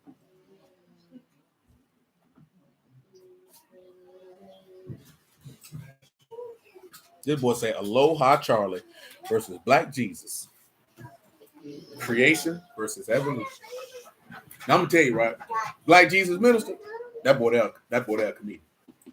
He dead serious when he be talking about whatever it is he talking about, but that nigga that funny. That boy that funny. That boy be trying hard. Is that what we want? 1 Kings 13? Come on, 1 Kings 13 and 11. They said, now there dwelt an old prophet in Bethel, and his sons came and told him. Notice he dwelt in the house of Elohim. Come on. And came and told him all the works that the man of Elohim had done that day in Bethel, and the words which he had spoken unto the king. And they told him also to the Abba. That's right. And the Abba said unto them, what way went he? Where'd he go? For his sons had seen the way that the man of Elohim went, which came from Yehuda. And he said unto the sons, saddle me an ass. So they saddled the ass, and they rode thereon. And they went after the man of Elohim and found him sitting under an oak. And he said unto him, are you the man of Elohim that cameth from Yehuda? And he said, I am. Then he said unto him, come home with me and eat bread.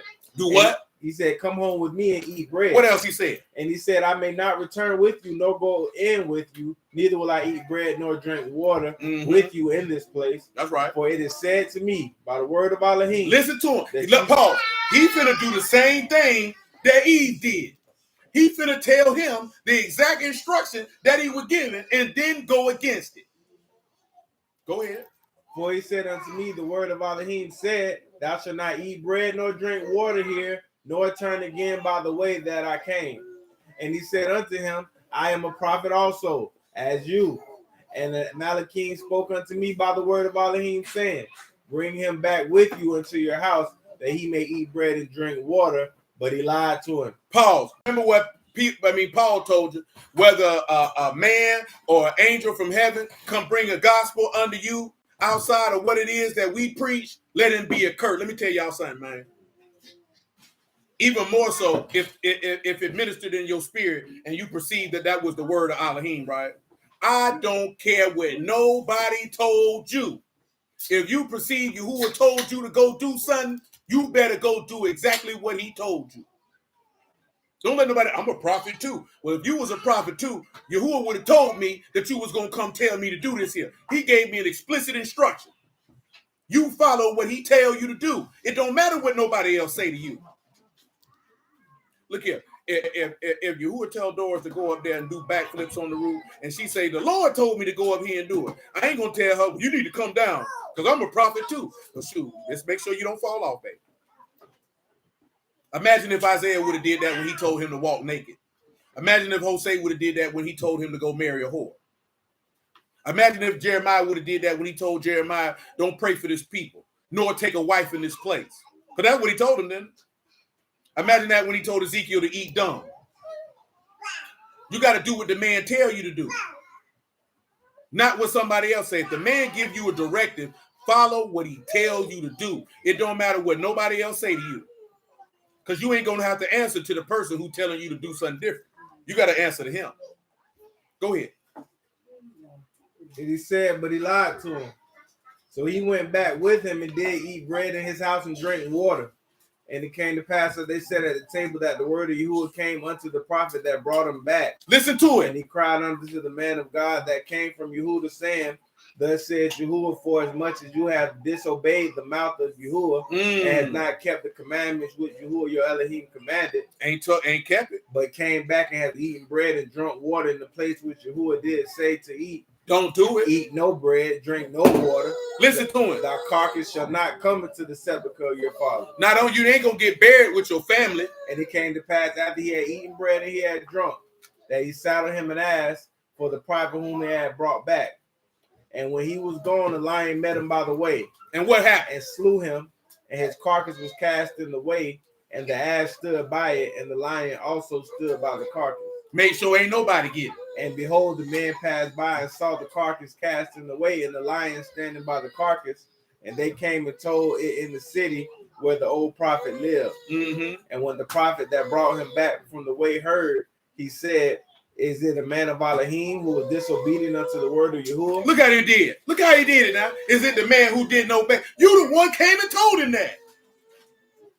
Come on.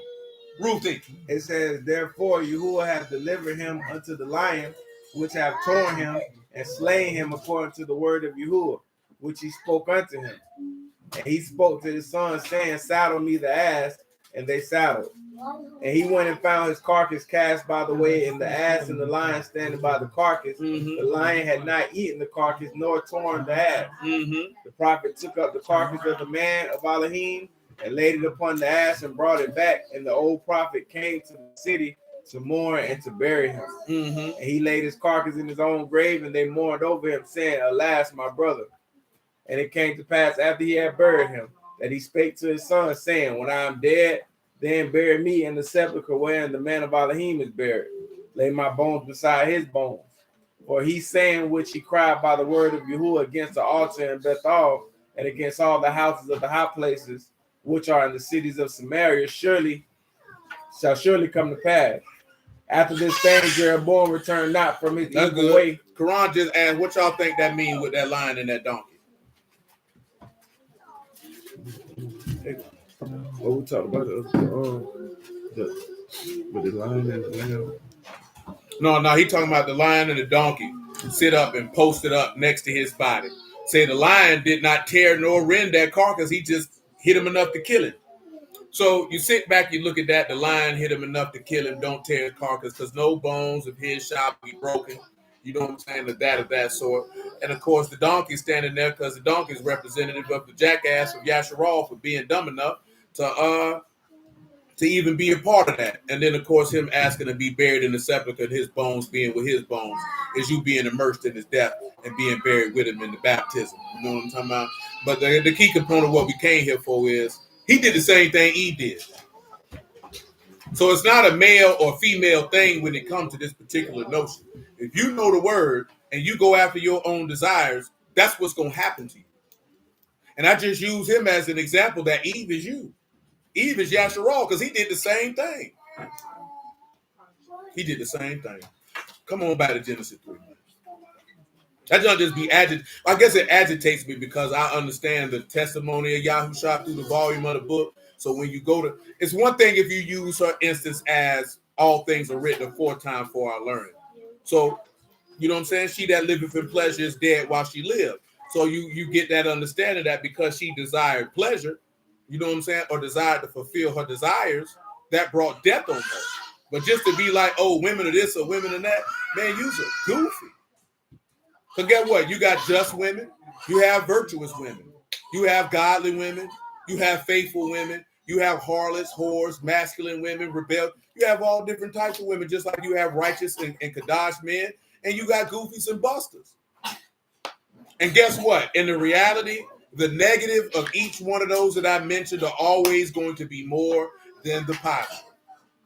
Because he told you a virtuous woman who can what? And remember, what does virtuous translate to in Hebrew? Strong woman, an able woman, an efficient woman. You know what I'm talking about? That's what that means. This woman is able. This woman has faith. That's why I say the woman who fear Yahuwah, she shall be praised. She is greater than any other woman. But how many women out of all women do you know fear Yahuwah? It ain't as many as in juxtaposition to the whole. You know what I'm saying? So you have to understand that. See, what a dude's problem is you want a lot of yourself to believe that you want these women to be like your mama and grandma when your mama and grandma wasn't that good of a woman. You know what I'm talking about? You just believe your mama and grandma was that good of a woman because that's your mama and grandma. You ain't have to be with your mama and grandma. You don't know what type of woman she was. I'm just being honest with you. Man, now BOA was talking about something. I ain't gonna lie though, because I remember a young lady asked me this years ago. Man, it ain't too many women that get up before everybody else get up in the house and cook breakfast. And I ain't talking about grabbing some doggone microwavable pancakes and some hot links and throwing them in the pan. You know what I'm talking about? And I'm not messing with y'all if y'all don't do that. I'm talking because what I'm really finna mention to, because Lil Muffin know what I'm finna talking about. It's like, take her godmama, Miss Dot.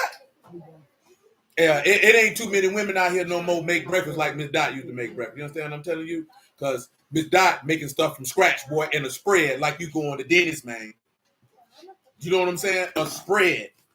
I ain't talking about, oh, here go with nothing. Because, of course, that's not necessary. Ain't nobody in here got that big of a family to be cooking all that doggone food. You know what I'm saying?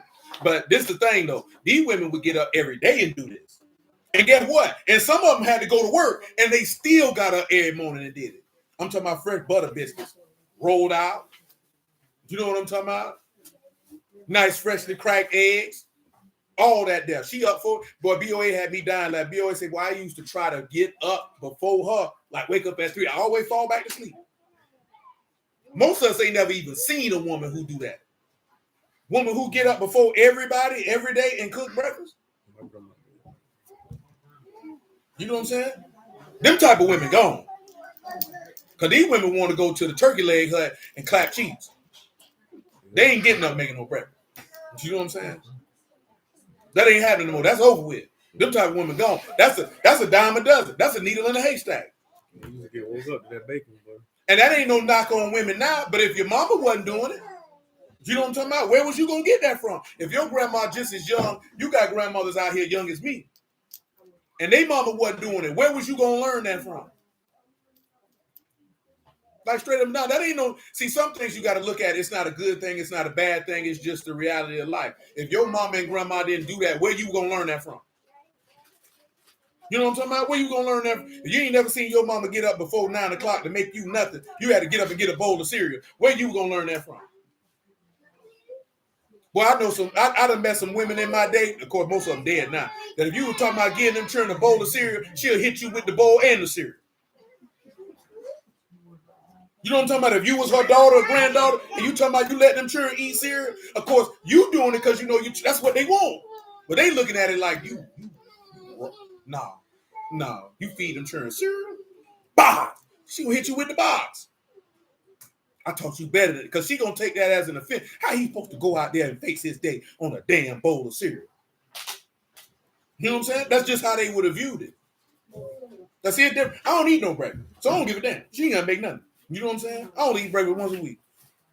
I could eat breakfast every day if that's what I desire. I don't desire to do so. So everybody different. You know what I'm saying? But it says she rose up while the household was dark. You know what I'm talking about?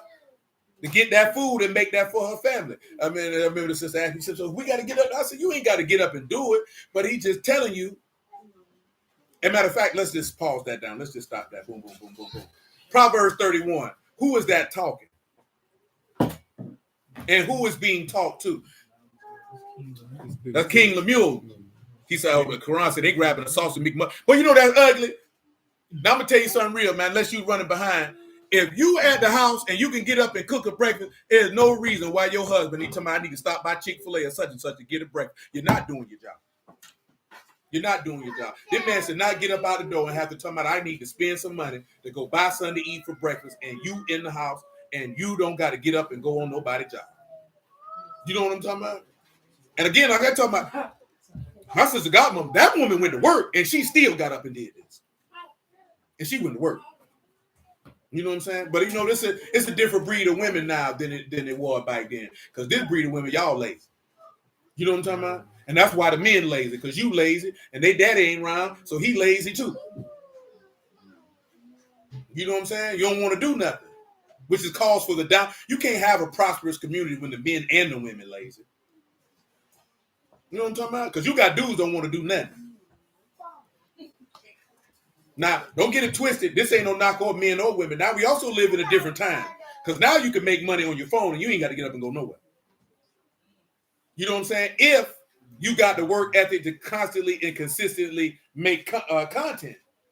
Because you got people who making content on their phone and they getting 20, 30. Well, I just seen a dude say, man, once I went to making $50,000, $60,000 a month, I dropped out of college. You say, what I need college for? That's a lot of doggone money, man. You know what I'm saying? So, of course, we live in a different time.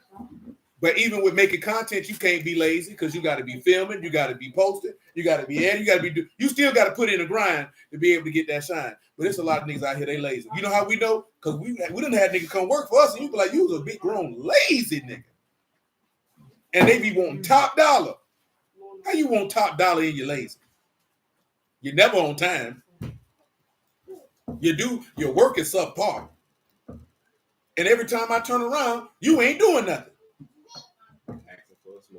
Asking for a smoke break. You know what the worst part is? If you got dudes working for you and you slide off and they ain't seen when you done slid back and them niggas been sitting there doing nothing for 40 minutes. Just doing nothing. You be like this, if you call, yeah, I'm on my way back. Now they want to get up and start working because they know you're coming back. Come on, man. You know what I'm saying? That's what lazy people out here. Quran say his grandma used to make us porridge and toast. That boy said porridge. What we call porridge over here? That's oatmeal, ain't it? More gruel, please. Yeah, I thought that was cream of wheat. It might be cream of wheat. Mine had cream of wheat across the pond. Yeah, he not New York City. See, they had it this morning because I don't eat that kaboot them. They like them grits. Y'all had cream of wheat this morning? Hell no, them niggas ain't grits. I don't eat no grits. You want to scramble? No, I don't want no grits, man. I don't want nothing to do with. I don't want nothing that say it's. I don't want none of that. Well, how it is. You know what I'm saying? I don't want none of that. Damn, like what Mike said, you want no biscuits? I know that nigga.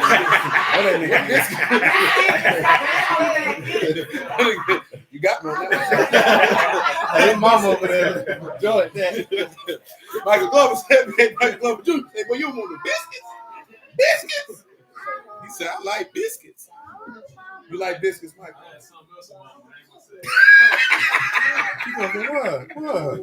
What, baby? It's not age appropriate. But no, I don't care for grits, man. I'm good on ground up corn. You know what I'm saying? That's what grits are. No, I don't eat. No, I get up and go. I prefer, if I do eat something, Civic note, I'll stop the doggone gate gas station and get me a turkey sandwich, and that's the fuel I'll use to go do my workout. Outside of that, I prefer to go lift on an empty stomach. So I work all day on an empty stomach and go lift on an empty stomach. You know what I'm saying? For the purpose of burning fat. Said his mama and grandma got up faithfully. Sean said I started cooking my own breakfast, but shoot, my granny was starting to get old to cook super early. Yeah, I get that. Misha said her mama and grandma did the same. You know what I'm just saying? It's different now because y'all don't see that. It's a lot of stuff that I don't knock young women for if your people wasn't like that. So you say if your mama wasn't married, she had to get up and go to work every day. Shoot, boy, you were gonna get this instant oatmeal and you were gonna like it. You know what I'm talking about?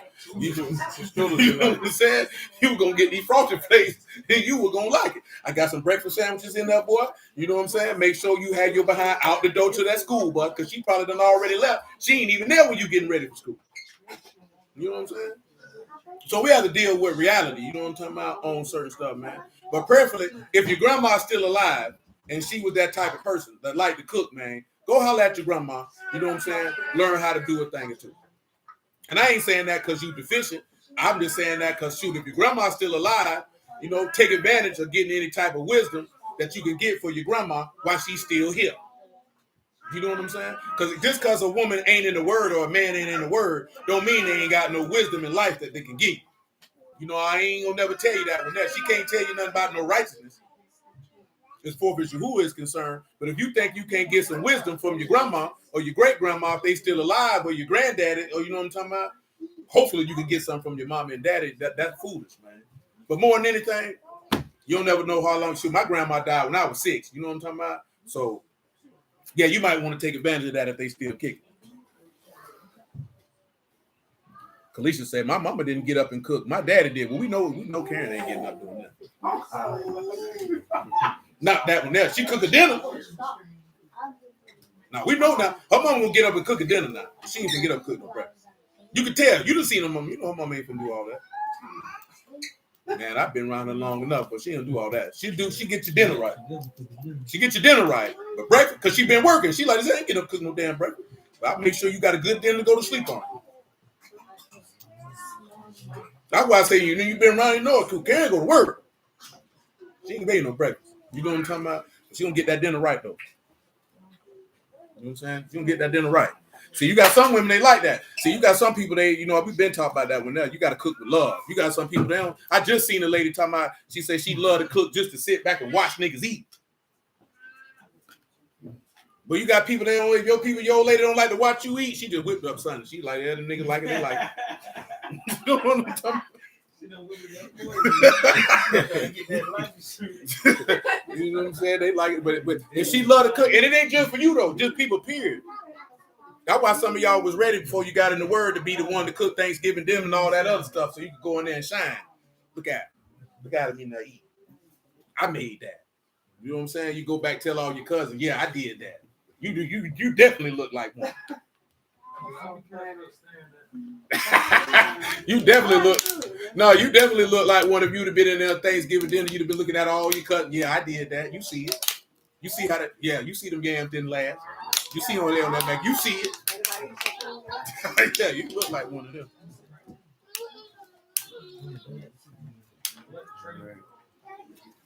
Trina say, waking up to breakfast is one of my best memories. Me and my girls are doing it now and moving on to teaching them. There ain't nothing wrong with it, man. And all jokes aside, because we do it. Like, it ain't nothing wrong, man. And like she said, that's a memory thing, man. Ain't nothing wrong, niggas sit down with each other and you eat. You know what I'm saying? Not worrying about nothing else, but sitting at the table area, because people don't do that no more. You know what I'm saying? People be moving around, schedules be fragmented. So if you got the ability that everybody can sit down together and eat, yeah, go ahead and do it. You know what I'm talking about? And then, of course, it allows you to develop some type of memories with your daughter to sit in there and be, because it ain't even going to be about the cooking. You know what I'm talking about? That's where you could be able, see, that's the time period when you do stuff like that. That's when you get to drop the wisdom on them. You know what I'm saying? When you take your son out to work with you, or you take him to do this here, that's when the time period you get to drop the game on.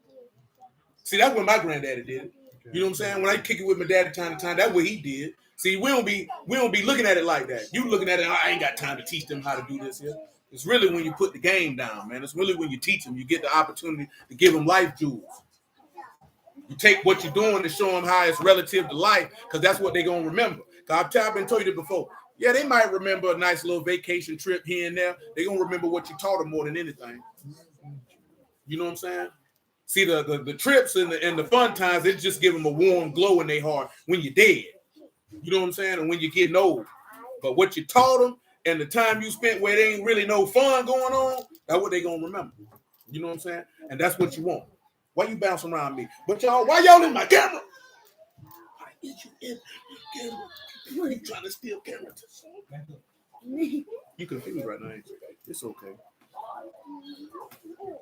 That's right, Karan. He said, yeah, my boys just be sitting at the table eating steak and getting his work. I know that's right. Come on, man. Let's get it Genesis 3. I got to get this for my. We got time because I'm not trying to get caught up in no game day traffic going back across that bridge. God knows. Because this city finna go crazy. Them niggas win, I'm telling you right now, it's going to be some half-naked drunk people running through here tonight. I'm already know I want to be at the house. That ain't no stampede. Oh, no. That see, they talking about doing college football stuff. See, if they do that in the NFL, you going to jail. You know what I'm talking about? Yeah, that don't sound good. This ain't the University of Florida. Somebody going to jail. It's gonna get shot one. Straight up now. Yeah. This ain't cop. They ain't gonna happen. Number one, because they know better. They know better. But Johnny go. Oh, that's right. Johnny got to go to work that night. In the morning. You ain't get some rest, but you gonna be in there tonight cleaning them people's toilets. 8 a.m. 8 a.m. That's the last. Oh, that red. They letting you live. It's the last one of the season. Sight, them boy win. You coming back for the playoffs. I take it. I take the money from. I take that extra bread. I take the money from. You know what I'm saying? But all jokes aside, though, I want to be at the house. I don't want to be nowhere out and about in this city with these ignorant behind niggas. You know what I'm talking about? I ain't going across the Matthew. I'm going around and go across the Fuller Warren. I don't want to be nowhere near no game traffic. I don't want to be nowhere near these ignorant things. Because these niggas in this city ignorant. You know what I'm talking about? Yeah, you're right, though. I'm happy. If the Jaguars actually good, they just sorry for them. It'd be worse. I mean, I don't think nobody going to do nothing out of the ordinary that normally go on in this city, but I don't want to be on the road with no drunk people in no shape, form, or fashion, because they're going to be drunk tonight. Yeah, I'm just saying. If we had a winning they're going to be team, drunk whether they win it. If we had a winning team, we'd be turned all the time. Yeah, I'm good with that. I'm going home. Come on, man. Well, you standing there like you ready to box. Somebody took your cookie in there? Well, shoot, let me get that cookie then, man. No, not for real. I stopped eating them a long time ago. Too much sugar in them. And I ain't really like all of them. I only like the double chocolate. So you like going white nuts. Huh? So you like Polynesian nuts. They come from Polynesia. Come on. It said the woman said unto the serpent, we may eat of the fruit of the tree of the garden, but the fruit of the tree which is in the midst of the garden, Elohim have said, you should not eat of it, neither shall you touch it unless you die. The serpent said unto the woman, you shall not surely die. You way off, son. We supposed to be way in 18, 19, 20. Oh, my bad. I apologize. It say, in the sweat of thy face, yeah, there you go. In the sweat of thy face, shall eat bread until you return to the ground. For out of it was thou taken from the dust.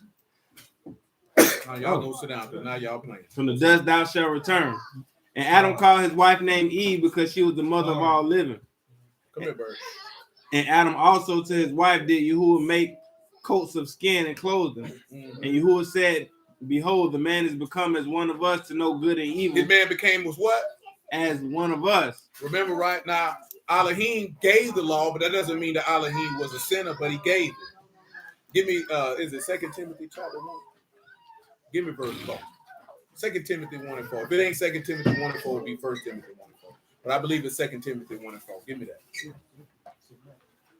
Greatly desiring to see thee, being mindful of thy tears, that I may be filled with joy. When I call to remembrance the unfeigned faith that is in thee, which dwelt first in thy grandmother Lois, and your mama, and thy mother Eunice, and I am persuaded that in thee also.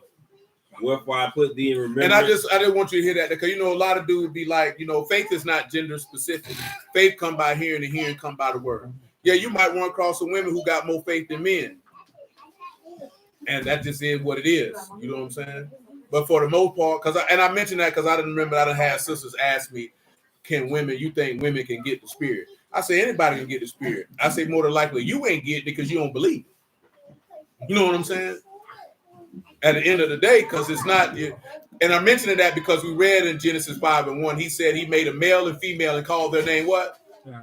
And then, of course, Paul wrote in Galatians that there's neither Yahudim nor Greek, nor male nor female, but one in Yahushua HaMashiach, because you all in him, because you come and emanate out of him. Just like the woman came and emanated out of the man. That was what that was pointing to. One body, named after the Son of God. That's what that was supposed to be seeing with Adam. But a lot of brothers don't see that. They don't pay attention to that.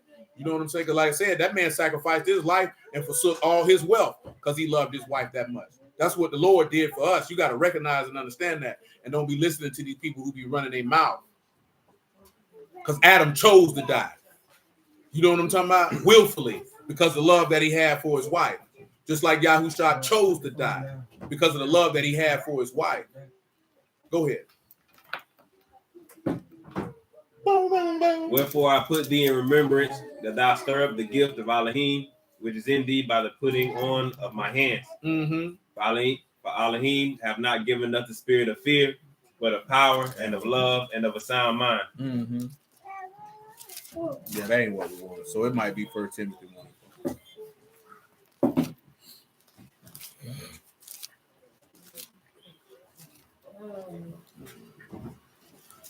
Yeah, it is. 1 and 4. Yep, 1 Timothy 1 and 4. That's what we want. Neither give heed to fables and endless genealogies, which minister questions rather than godly edifying. Notice how he say don't give to endless genealogies. There's no need for that. Go ahead. Rather than godly edifying, which is in faith. The purpose of the commandment is what? Now, the end of the commandment is charity. Love. The purpose of the word is for you to love God and love your neighbor. That's the purpose of the word. Go ahead. Charity out of a pure heart. And a good conscience. And faith unfeigned. So the love is supposed to come out of a pure heart, a good mind, and unfake faith. Listen to him. From which some having swerved have turned aside unto vain jangling. Tell them what vain jangling is. Jangling. Say random talk, babble. Niggas just running they mouth. That's what you see what a vain jangling is. That's just running their mouth. And remember what we read in Hebrews 13 when he say diverse and strange doctrines, new teachings that your forefathers ain't never knew. You gotta stay away from that. You know what I'm saying? At the end of the day, you really just want to stick to the apostles' doctrine, which was Yahushua's doctrine, which if any man do his will, they'll know if that doctrine be an Elohim or whether he spoke of himself. But see, we don't want to do that. Remember what we ended with last night? The simplicity. We want to make that which is simple be difficult. Ain't no need. The word is simple. Don't be corrupted from the simplicity that's in Hamashiach. That's how you lose your soul. Go ahead, man. Desiring to be teachers of the law, understanding neither what they say nor whereof they affirm. But we know that the law is good. If a man do what? If a man use it lawfully. Knowing this, what we know? Knowing this, that the law is not made for a righteous man. You execute it properly. You'll be all right. It's okay. You know what I'm saying? You the backup anyway. You know what I'm saying? You've been on the scout team, man. You've been running, getting first team reps. Russell Westbrook. No. We ain't talking about no basketball. We talking about football. You know what I'm saying? When you go to practice and you ain't the starting quarterback, you don't get to practice with the first team. So you don't really know the game plan and the reps. It's okay. So verse 9. Knowing this, that the law is... So hold on. Civic say you're supposed to be holding it down, but you're dropping the ball. Damn.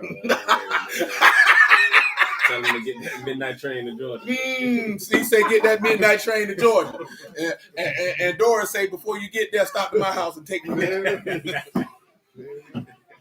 next time you take a trip, you ain't leaving me.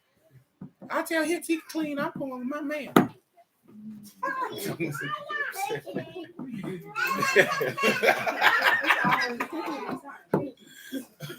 Hey, verse 9, man. 1 Timothy chapter 1, verse 9. Knowing this, that the law is not made for a righteous It's man. not made for who? A righteous man. So the law not for a righteous man. So let me ask you this here. When Adam was made, the book say that Elohim made man what? So that means Adam was a righteous man when he was made, yes or no? So that's why he told him don't eat from the tree of knowledge of good and evil, because that's not for you. You was already perfect. That's not for you. You don't need that. That's why he say when heaven and earth pass, the law gonna pass, because everybody in New Jerusalem is not gonna be a sinner. And for those who would like to know how we would know that, get me Isaiah chapter 4, verse 1 if you would. And then after that, you can get me Zephaniah chapter 3, verse 5 if you would, or verse 8. Let me get straight to the point. But Isaiah 4 and 1, listen to it. They say, now I will sing to my well-beloved. I didn't need Isaiah 4 and 1. That's 5. Songs of Solomon. It said, in that day, 7 women should take hold of one man. I just want you ladies who don't know, this ain't about no old weak Willie nigga talking about he getting 7 women. This is dealing with 7 synagogues in Revelation coming to Yahushua HaMashiach. This ain't got nothing to do with no dude getting no 7 women. And how do we know that? Listen to him. It says y'all should take hold of one man, saying we will eat our own bread and bring our own and wear our own apparel. Except only let us be called by thy name. Called by your what? Reproach. My name. And take away our what? Reproach. Reproach is dishonor. The reproaches of them that reproach you fell on me. A man can't take away dishonor from a woman. A man can't take away sin. It's only one man who can do that. And that's Yahushua HaMashiach. Ain't that what he said in Matthew 9? So that ain't dealing with that. Listen to him after that. It's saying that day shall the branch of Yahuwah be beautiful and esteemed. That's right. And the fruit of the earth excellent and comely. Pause. Then he said the branch of Yahuwah shall be esteemed. That's Yahushua HaMashiach being esteemed. He said the fruit of the earth will be comely. Don't you know when you resurrect from the dead, you'll be the fruit of the earth and you'll be comely and excellent? Right. Oh, praise God. Come on. For them that escaped of Yasharal. Oh, did what? That escaped. He say, flee from this untoward generation and save your soul. Listen to him. And that shall come to pass that he that is left in Zion and he that remaineth in Jerusalem shall be called Kadash. Shall be called what? Kadash. Shall be called what? Kadash. Listen to him. Everyone that is written among the living in Jerusalem. Everybody that's in the book of life. And if you Kadash, guess what you ain't doing? You ain't sinning. You can't get in the book of life and be no sinner. Listen to Zephaniah 3 and 8. After that, Revelation 21 and 24 on general principle. It says, therefore wait ye upon me, saith Yahuwah, until the day that I raise up to the prey. That's right. For my determination to gather the nations, that I may assemble the kingdoms, to pour out upon them mine indignation. That's right. All my fierce anger, for all the earth shall be devoured with the fire of my jealousy. That's right. For when I will turn to the people of pure language, that they may all call upon the name of Yahuwah with one consent, to serve him with one consent. Listen to him. From beyond the rivers of Ethiopia, my supplants, the daughters of my dispersed, shall bring mine offering. That's right. And that day shalt thou not be ashamed for all thy doings wherein thou hast transgressed against me. For then I will take away out of the midst of them that rejoice in thy pride, and thou shalt no more be haughty because of my Kadash mountain. Listen to it. It says, I will also leave in the midst of thee an afflicted and poor people. Afflicted and poor people. That they shall trust in the name of Yahuwah. They're going to trust in Yahuwah. The remnant of Yasharal shall not do iniquity. They shall not do what? Iniquity. They won't do what? Iniquity. So they're going to sin. No iniquity. What else he said they ain't going to do? Nor speak lies. Ain't going to tell no lies. Neither shall a deceitful tongue be found in their mouth. Let Yahuwah be esteemed. Everybody that's left ain't going to be lying or sinning. We talking about New Jerusalem. Understand now. We talking about where the Father going to be dwelling at. That's not going to be there. Because when heaven and earth pass, the law going to pass. Because the law is not for a righteous man. It's for sinners. And if you in New Jerusalem, where you going to find a sinner at? So when Adam was in the garden, Adam wasn't a sinner. Nor was Eve a sinner. They were just and upright. When they learned the law, they died because they learned what was for sinners. Now give me Revelation 21 and 24. That's why he didn't want them to learn it. I don't need you to learn that. You could have went and ate from the tree of life and lived forever. He told them they could have ate from the tree of life, didn't he? But you know why? Because even to this day, we don't find faith appealing. Black ain't appealing. Life ain't appealing to us. We love death. Ain't that what the book say? You made a covenant with death. He had to come and disannul your agreement with the grave, because that's what you love. You love death. He said, these people love lies. You know what I'm saying? And things that don't profit. Man, this way is not difficult. It's not hard.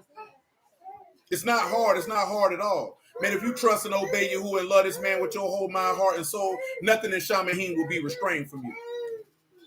But if you teeter-totter and if you lukewarm, then you're not going to get the fullness of what this man has to offer. Amen, brother. Come on, man. Revelation 21 and 24. Listen to him. It says, and the nations of them which are saved shall walk in the light of it. And the kings of the earth do bring their esteem and honor unto it. That's right. And the gates of it shall not be shut by the day, neither shall there be no night there. That's right. And they shall bring the esteem and honor of the nations unto it. Listen to him. And there shall no wise enter into it anything that defiles. Nothing that make unclean is coming into this place. Neither that work of abomination. If you do, guess what the law say? He that do any manner of unrighteousness, that's an abomination. So we ain't got to talk about, oh, ain't no homosexual. Guess what? Let me just do this here. Y'all know what Proverbs 6 say. You want to sow discord among brethren, you're going to hell. You like to tell lies, you're going to hell. You got feet swift running to mischief, you're going to hell. You got a mind that devise wicked imaginations, slay innocent blood, got a proud look. You an abomination. See, the only abomination we like to talk about is sodomites. Boy, it's more abominations in this book than a sissy. It's way more. But we don't want to talk about that. You know why we don't want to talk about that? Because a lot of these dudes sinners, so they want to make themselves feel better and say, well, I ain't as bad as a sinner as that homosexual over there. Boy, you still going to hell. Because you malicious and spiteful, you think you better than a sodomite? Boy, you both abominable. See, we don't want to talk about that. I told you years ago, man, I was preaching, man, doggone, dude cousin was a homosexual. He came and told me, he said, man, I know I'm going to hell. He thought I was going to go off on him. Because, you know, that's how a lot of homosexuals feel you're going to do with the word. I said, what I'm going to go off on you for if you already know the word condemning what you're doing? That don't make no sense. I say, but I can tell you there's an opportunity for you to receive life. I can tell you how to get that. I ain't got to walk around here and tell you you're wrong. You already know you're wrong. And I ain't just with no homosexual, anybody. We ain't got to come at people with no law and beat them across the head about that. They already know they wrong. And you know how I already know they wrong? Because if you live in the word, your life is a reflection to them that they wrong. So you ain't got to have that conversation. You can just share, man, just choose life, man. It's an opportunity to live. I ain't got time to focus on how you're wrong. You knew you was wrong when you got here. But let me tell you about this offer, though. Because we got a grade A offer over here, man. Ain't nothing like it. I can just present it to you. Some of y'all used to let them people in the house that went door to door and try to sell you that vacuum cleaner. What would they that vacuum cleaner That you sit there and listen to they pitch. That's all I'm doing. I'm just trying to pitch everlasting life to you. That's all. If you take it, you take it. If you don't, you don't. I'm just gonna pitch it to you, man.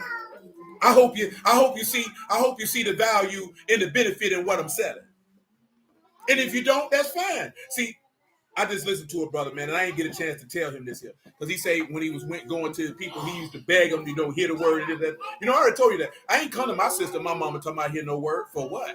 I ain't begging nobody to do nothing. You know what I'm talking about?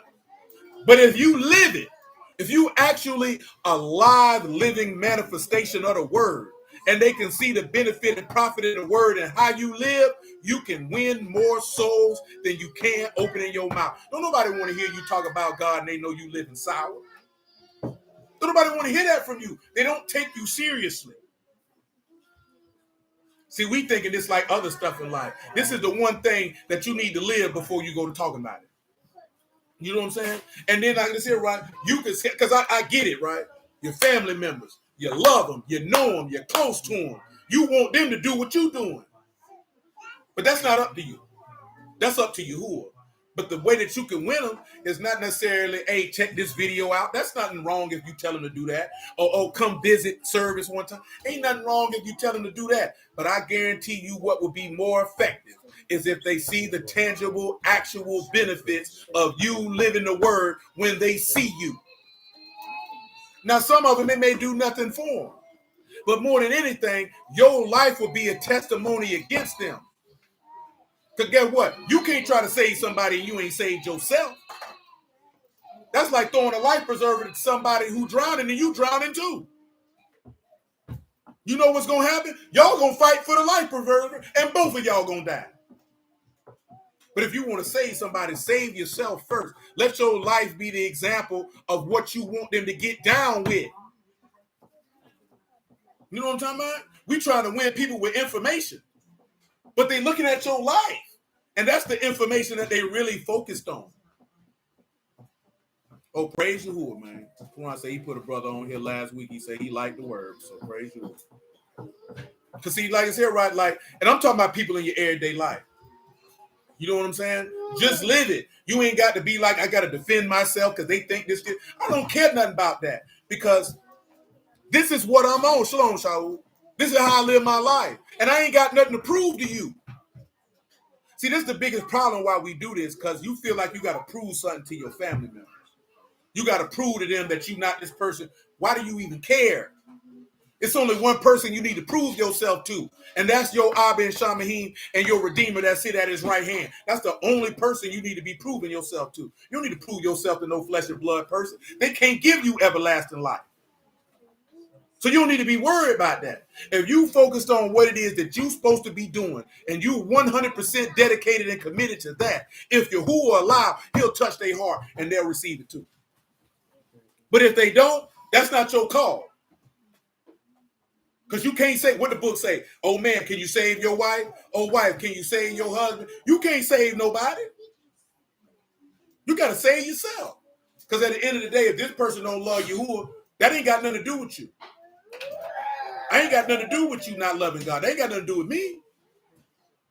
I love him. I'm going to save my soul. Because guess what? If it was a job that you need to go get some money, would you not go to work because your family members ain't going? If all y'all had the same opportunity to make the same amount of money, are you not going to go because they not going?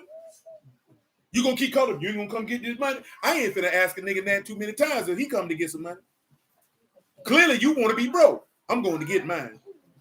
I don't care who ain't coming. That ain't got nothing to do with me. You got to have that same singular mindset. That ain't got nothing to do with me. I love you. I promise I do. I ain't finna treat you no different. I ain't finna talk bad about you, but I can't go to hell with you. I can't do that. My desire is that you be saved, but if you don't find yourself worthy of it, that's between you and the Lord. Come on, man. Where we at? Genesis chapter 3, what verse? Who is that? Revelation? Oh, you in Revelation? Oh, yeah, you ain't finished it yet. Revelation 21 and 27.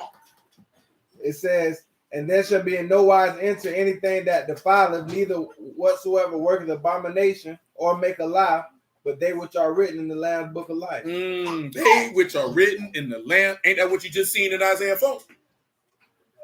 Now come back to Genesis 3, man. Oh, Quran said that brother was from there. We at 21. Genesis 22. Genesis 3 and 6. Because I already know, right? You know what I'm saying? I use certain words. People probably get offended. They don't like how I talk. I frankly don't give a damn. You know what I'm talking about? So they'll be like, they say, I don't want to hear. I don't want to listen to him. And that's your business. You know, shoot. You're who are willing, he just direct you somewhere else. Because you didn't need the word. You ain't got to get it from me, but you need to get it. At the end of the day, your concern is getting the word. If you worry about, I don't like him, you in the word for the wrong reason. You know what I'm saying? Is you trying to be saved? Or is you just trying to be, I don't know what you're trying to do. But it's like this here, man. You need to get you some word. I don't care where you get it from. Just get it. Just make sure it come from Yahuwah when you get it. Because if it ain't coming from Yahuwah, you wasting your time. Some of y'all used to go around there and buy that Babbage weed from that dude, and you know you could get some better weed around the corner. No. You know what I'm saying? No, when I say around the corner, because you ain't want to drive a little bit further. You know what I'm saying? You ain't want some niggas to be like that because they lazy. Because it's the convenience. You know, we live in a I can walk around the corner and get this Babbage weed from Cuz. You know what I'm saying? Or I might have to ride my bike or go around here to go, you know what I'm saying, 15, 20 minutes away. Some nigga lazy like that. Because they don't like quality. He had to wait. He with his family. No, I'm just using that as that because I done been around. Because I know that. At least let me put weed to the side. I know that was hard. You understand what I'm telling you? I'm telling you selling cocaine, boy. I'm telling you, boy. I done seen dudes where they know that man work was Babbage. But they didn't want to take that trek over here because it was right here, right now. So I'm going to go ahead and get it. You know what I'm saying? And then complain about how Babbage it was and how you should have went to such and such. You know what I'm saying? Because everybody ain't the same, man. When I used to post up in front of my people's store, them smokers used to walk past them niggas to come cop mine because they knew my work was better than theirs. You know what I'm saying? And I say that to say, good work sell itself. You ain't got to sell it. It sell itself. Every time Yahoo shot everywhere he went, he ain't tell nobody to do nothing. That work sold to sell. They said, boy, we got to find out where he at. Boy, he got that stuff. But I done know that with a lot of brews, boy, they like that Babbage dope. They like that Babbage now. You know what I'm saying? They like that Bobby Brown. They like that brown that make you frown, not that white to keep you hype. They don't like none of that. You know what I'm saying? They like, yeah, man. Everybody don't like quality word because quality word gonna hold you accountable to Elohim that you changed your life. And everybody don't want that. People want stuff that is appeasing to the flesh, that's delightful to the sight. You know what I'm saying? That allows them to feel comfortable while they walking in folly versus that uncomfortable truth that I need to save my soul. And I need to do the things necessary in order to produce everlasting life. What John the Baptist told them boys. Better bring forth fruits meet for repentance. You know what I'm saying? And of course, y'all know we done have people around here. Oh, that's dope. I love that. I ain't never heard this before. No, you get excited because I say that because a lot of people who in the word, they like to intellectually masturbate. You know what I'm talking about? They just like to be able to look at what I know. Like I told you, man, we was on there with the brothers the other day. They was like, scholarship. I say, bro, I ain't no scholar, bro. I'm just a preacher. I don't know nothing about no scholarship, bro. I don't want to be no scholar. I don't have no desire to be no scholar. What is a scholar going to do? I'm a core left, bro. That's what I do. You know what I'm saying? You going to catch me on the corner pushing this work. I'm out here every day. You know what I'm talking about? I'm out here every day. I ain't got to make you think I'm smart. I ain't got to make you because I don't care. I can't do nothing with your validation. I can't do nothing with your praise. I can't do nothing with it. What I'm going to do with it? See, I don't need, you know how some people say men need ego boosts and all that type of stuff. And they say, I ain't never been that type of nigga. I don't need nobody to tell me how great I am so I can feel better about myself. You know what I'm saying? I don't even understand where people get that at, that men need their ego stroke. I wouldn't think he was a man because a man who is actually a man don't need nobody to tell him nothing. I knew I was nice when I got here. Like you said, right, you put on a fly outfit. You need other dudes and people to tell you fresh. I knew I was fresh before I came. That's why I bought it. Now, it's cool. Somebody said, man, them some nice shoes. I appreciate it. But I knew they was nice shoes. That's why I bought them. I knew this was a fly suit. That's why I bought it. You know what I'm saying? I know this. I know I smell good. That's why I bought it. You know what I'm saying? You're a great husband. I don't need you to. I already knew that. The reason why I say when you already know it, you know what I'm saying, is because you're doing the things necessary so you don't need somebody to stroke your ego. Because if you allow people to stroke your ego, that means that their words can destroy you because you're giving this person too much power and influence over your life. And when I say that, meaning the power and influence of how you view yourself. You know what I'm saying? No, I don't need know how to stroke my ego. I don't need nobody. I've been preaching for 10 years. I ain't never needed, boy, you a real good preacher, boy, you the raw side. That ain't never did nothing for me. Hey. You know the dudes that came and told me that before, and I look at him like, that nigga don't like me. That's the first thing clicked in my brain. I don't even know you like that. You flattering me, all that type of stuff. Man, that jump back, what pimp? You don't know nothing about that. You don't know nothing about no UGK. I'm about to tell you something you don't even know. You ever heard F my car? I know you don't know. Get in my car, 50 cents. Nah, man, I don't give a damn about no 50 cents. I don't know that one. Boy, that boy Pimp C said when she told me that I look good, he said I didn't feel no pride. He said all I know she wanted to F him a ride. Because you got a lot of dudes, right? You got you got the jewelry, the cars, all the time. Oh, you so handsome. That made you feel good about yourself and make you lose sight of reality of what's going on. You telling me I'm good at preaching the word, I don't feel nothing from that. Because that belongs to you. That don't belong to me, so I don't get no, you know how so many dudes just get beat. Yeah, boy, I know I'm, come on, bro. You need the people to stroke your ego so you can get out here and do what you're supposed to be doing. I don't feel no pride from that. I don't feel nothing, to be honest with you. It ain't nothing to feel. What I'm supposed to feel? And I'm being honest, I'm asking that as a sincere question because I ain't never thought, what am I supposed to feel? Feel good by myself? It ain't my work. I didn't produce the understanding. I didn't produce the wisdom. It ain't my knowledge. So what am I feeling good about? I got a job to do. You know what I'm saying? That might be different. When you clean somebody's house, you might feel good when they tell you did a good job.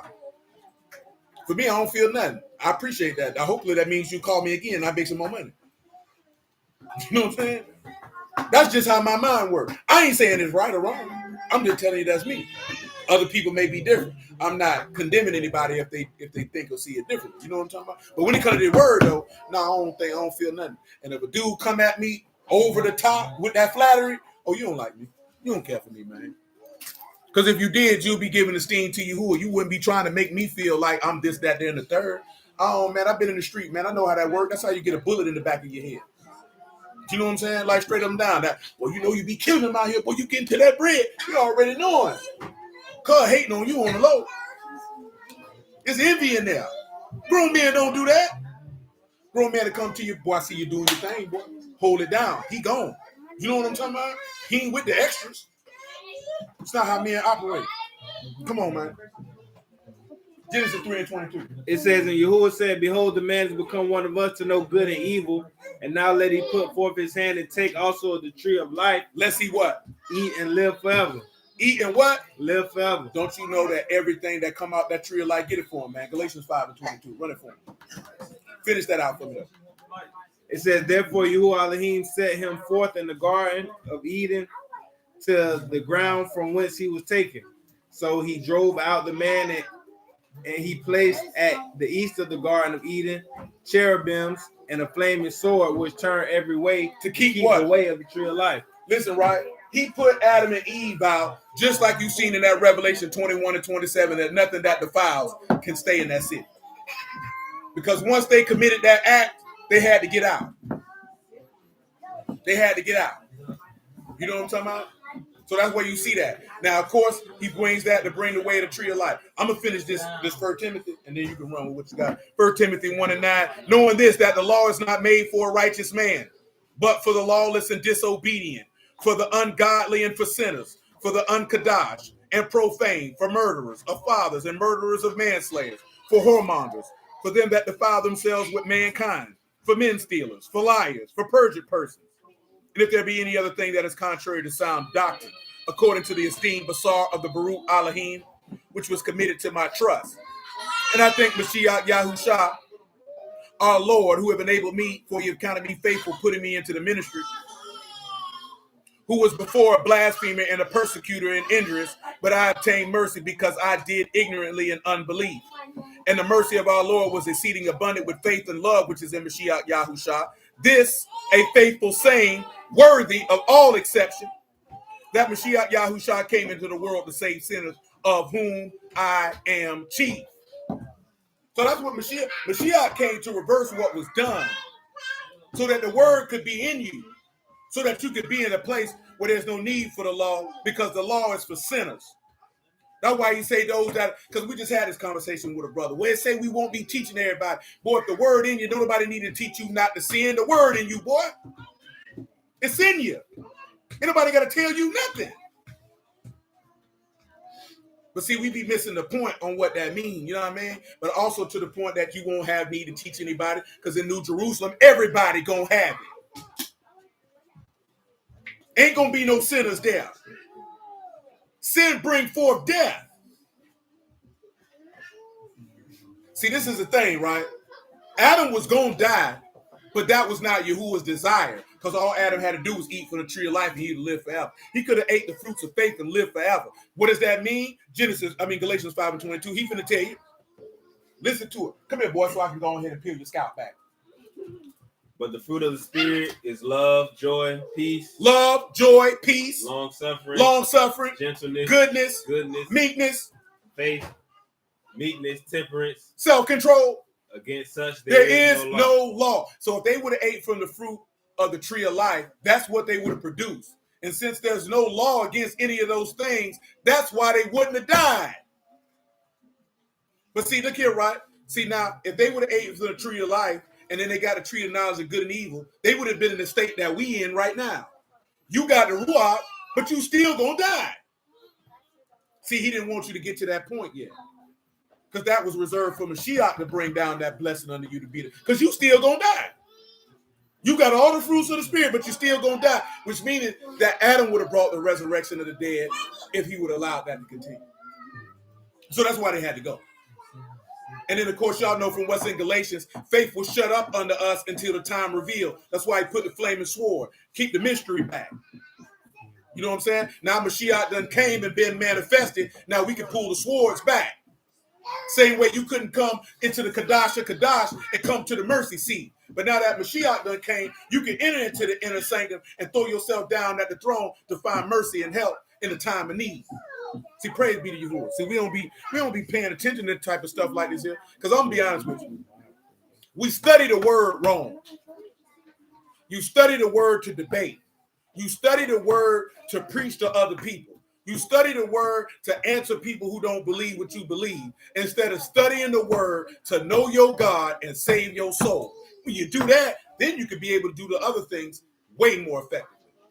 And why do I say that? Because you'll get the understanding of who he is, because you're seeking his understanding. You're seeking his will, because your focus is not on anybody else, but saving your own soul. You know what I'm talking about? Knowing your husband and what he delights in, so that you can perform that in which he delights. Because you love your husband. So that you can receive the reward. So that you can be in his presence. So that you can worship his name. So that you can sing praises to his name and exalt his righteousness with joy in your heart. But see, we don't want to do that. We learn the word. We need to wake people up to their nationality. You need to wake them up from sin. And if you ain't woke yourself up from sin, keep your mouth closed till you get yourself together. You know what I'm talking about? Just get yourself, and get what? I'm be honest with you. It don't take long to get yourself together. You know what it takes to get yourself together, Doris? Desire. That's it. Desire. If you want to clean your house up, you want to clean your mortal body up, you want to clean your soul and your spirit up, all it takes is the desire to do it. Because it said it behooved him that he may be made like unto his breath. That was Mashiach's desire to come down here and be made flesh and be persecuted and impaled on a tree and suffer and die so that you could get everlasting life. That was his desire. He desired to do that. You know what I'm talking about? That's what he wanted to do. If this is what you want to do, hey, man, look here, man. Any lies you telling, you ain't going to want to do it. Any anger you got, give me the Hebrew 12:1, man. We finna get out of here. Hebrew 12:1. Listen to it. It says, wherefore, seeing we also are compassed about with so great a cloud of witnesses, let us lay aside every weight and sin which do so easily beset us. That's right. And let us run with patience the race that is set before us. Listen to what he said. Lay aside what? Lay aside every weight and the sin that would so easily beset us. And run the race with patience. That's what you see when those men came down to the cave of Adullam. They laid aside their pain, their distress, their discontentment, their debt, everything that they had. They laid that down because it was stopping them. It was holding them back. Those of y'all that have been in the military, you know what it's like to carry that big old bag on your back when you're running through basic training. Hell, if you play football, you know how heavy them pads get when the people telling you to run around. Because, boy, I knew right then I wasn't going to be no football player. I was 12 years old. I said, I knew right then I ain't playing no football. They had us out there at that Pottsburg Park. You know where the Pottsburg fire station at? Y'all, who know where Pottsburg at? I forgot y'all niggas here. What that mean, nigga? Yeah, we ain't grow up around that way. But dang, nigga, y'all niggas grown. Hang out at the park. I was like, nigga, I'm from the South and I've been all across the whole city. But Monica know where Pottsburg is. No, it's on the South side. She from the South side. That's nigga, I'm from the South side, but I know the North side. I know out east. I knew it before I was grown.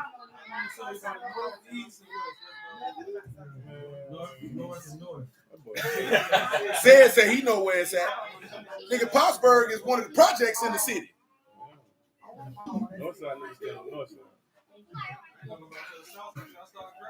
Y'all niggas is man, you will have mercy, man. My homeboy Kawan, boy, he died out there. That boy been dead almost 20 years. You know what I'm saying?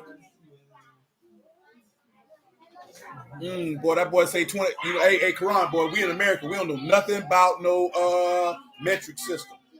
That boy say 22 kilograms for 8 miles, basic personal fitness test, and full combat weapon, and carrying your rifle in the British Army. Oh yeah, I know the British Army. They got to come back soon. They fighting. He said they beat for Anders Park for a year. 40. That's 45 pounds. So listen, right? Pottsburg is if you know where that Circle K is, when you're going down Southside Boulevard, right before you get to Golden Corral, you bust that doggone off that service road and you bust that right. That's what Pottsburg is. It's a big old field over there. It's a fire station over there. That's where we practice for football. And this nigga had us in the middle of August in full pads running around this park till he said stop. Hogan Road is over there by my table. I was like this here. I ain't want to play football anyway. These niggas done something me out here talking about, yeah, he gonna be a good. I never told you I wanted to do this. I didn't have a dream or desire to do this. Nigga, I was sweating like a hog in that hole. I said, yeah, boy, this ain't for me, boy. I said, this ain't for me. You know what I'm talking about? You shaking your head. Nigga, I ain't want to play football. I never told nobody I want to be a football player. You did not tell your mama this. Huh? You did not tell her this. Shoot, no, I quit. Nigga, I was done. I threw that, man. I ain't coming back out here. Do this jump. It'd be different if I said, oh, I want to be a football player and volunteer for it. Nigga volunteered me for it. And I exposed myself to say, I don't want to play this game. I don't have a desire to do this. This ain't for me. You shaking your head, I don't give a damn. Nigga, that jump wasn't for me. You don't say a lot about nothing because I ain't volunteer for it. It'd be different if I said, this is what I want to do. Sign me up. I didn't ask for this.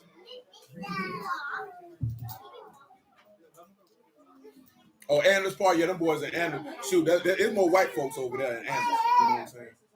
But them boys in Pottsburg were wild. You know what I'm saying? But yeah, man, I wasn't with it. Yeah, I wasn't with it. And part of the reason why I wasn't with it, because I knew I wasn't going to the NFL. I ain't got no athletic ability and supreme talent for to waste my time doing some junk to have some stories to tell. If I can't get no money out of it, what the hell am I doing it for? That's your college scholarship. Bro, nigga, I wasn't getting no nigga. I was gonna get a high school diploma and a letterman's jacket. I'm straight. Well, a lot of niggas got that. That's it. That's all they got to show for it. A letterman. No college letter. A letterman. You know what I'm saying? Man, I had at a young age, I already knew, boy, if it wasn't gonna get me no money, man, I ain't finna invest no time and dedication into a false hope. Nigga, I ran a 5'2", 40-yard dash at 16 years old. Ain't no football for you. You're 5'10", and you're slow. What you gonna play? Man, damn for fun. I need some fun, nigga. All that talking about some fun. Just to have, yeah, man, remember when we played back in high school? I don't want to tell them damn stories. I don't want to be no owl, but It do build character, though. yeah, it build character for me. It ain't that. I was good. I was good. Come on, man. Let's finish this up. I was good. I knew I wasn't no athlete. I ain't had no athlete. No, we ain't get no money out of this. I'm straight. At the end of the day, I want some money, man. If I ain't see no money in it, what's the point? This the only thing I do. I don't need no money. I don't need no money to do this here. You walk around here, you fear God? That's what you telling people? Look, it said, I was raw at that football, no cap. That was said.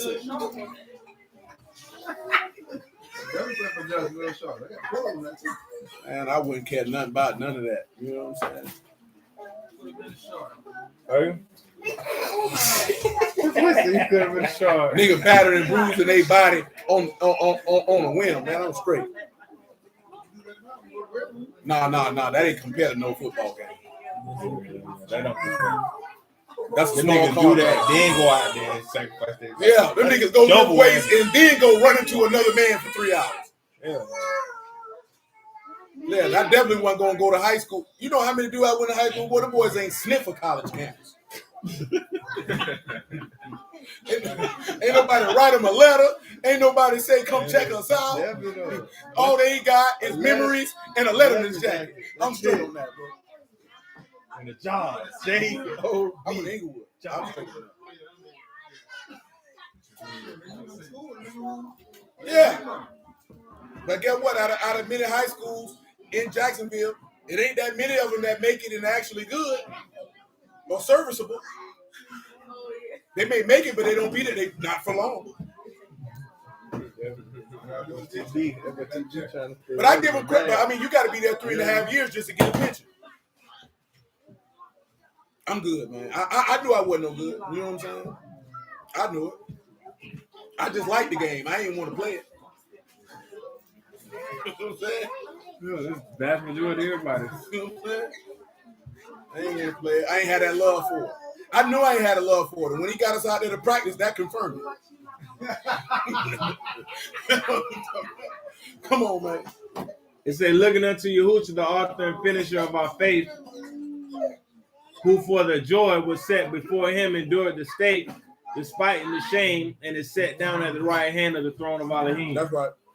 For consider him that endured such contradiction of sinners against himself, Lest you weary, and faint in your minds. because none of you, Ye have not resisted blood, striving against sin. hallelujah for Yahushua in the word, man. We're going to stop right here. I appreciate y'all time this evening, man. I bless y'all at the house of Elohim in the name of Yahushua. I love y'all. Yahuwah willing, man. We're going to come back at it like a crack addict on Wednesday and make it do what it do. We know, but just wait and consider. I don't feel bad. Just wait and consider. You know what I'm saying? Just say it yourself, man. Just focus on what you need to do. Amen, brother Rendell. Just focus on what you need to be to get where you want to be. Shalom, man. You know what I'm saying? To get everlasting life. Because it's there. It's right there in your grasp. It ain't far away. It's right there at your fingertips, man. All you got to do is commit yourself and reach for it. And Yahuwah knows, boy, he'll give it to you. So I bless y'all at the house of Elohim in the name of Yahushua on YouTube. Any of y'all on Clubhouse, if you got something, man, you go ahead and raise your hand. Or if not, we going to slide. What's up, man? Yeah, we got a few more months. Man. I need to sit down and come up with them dates.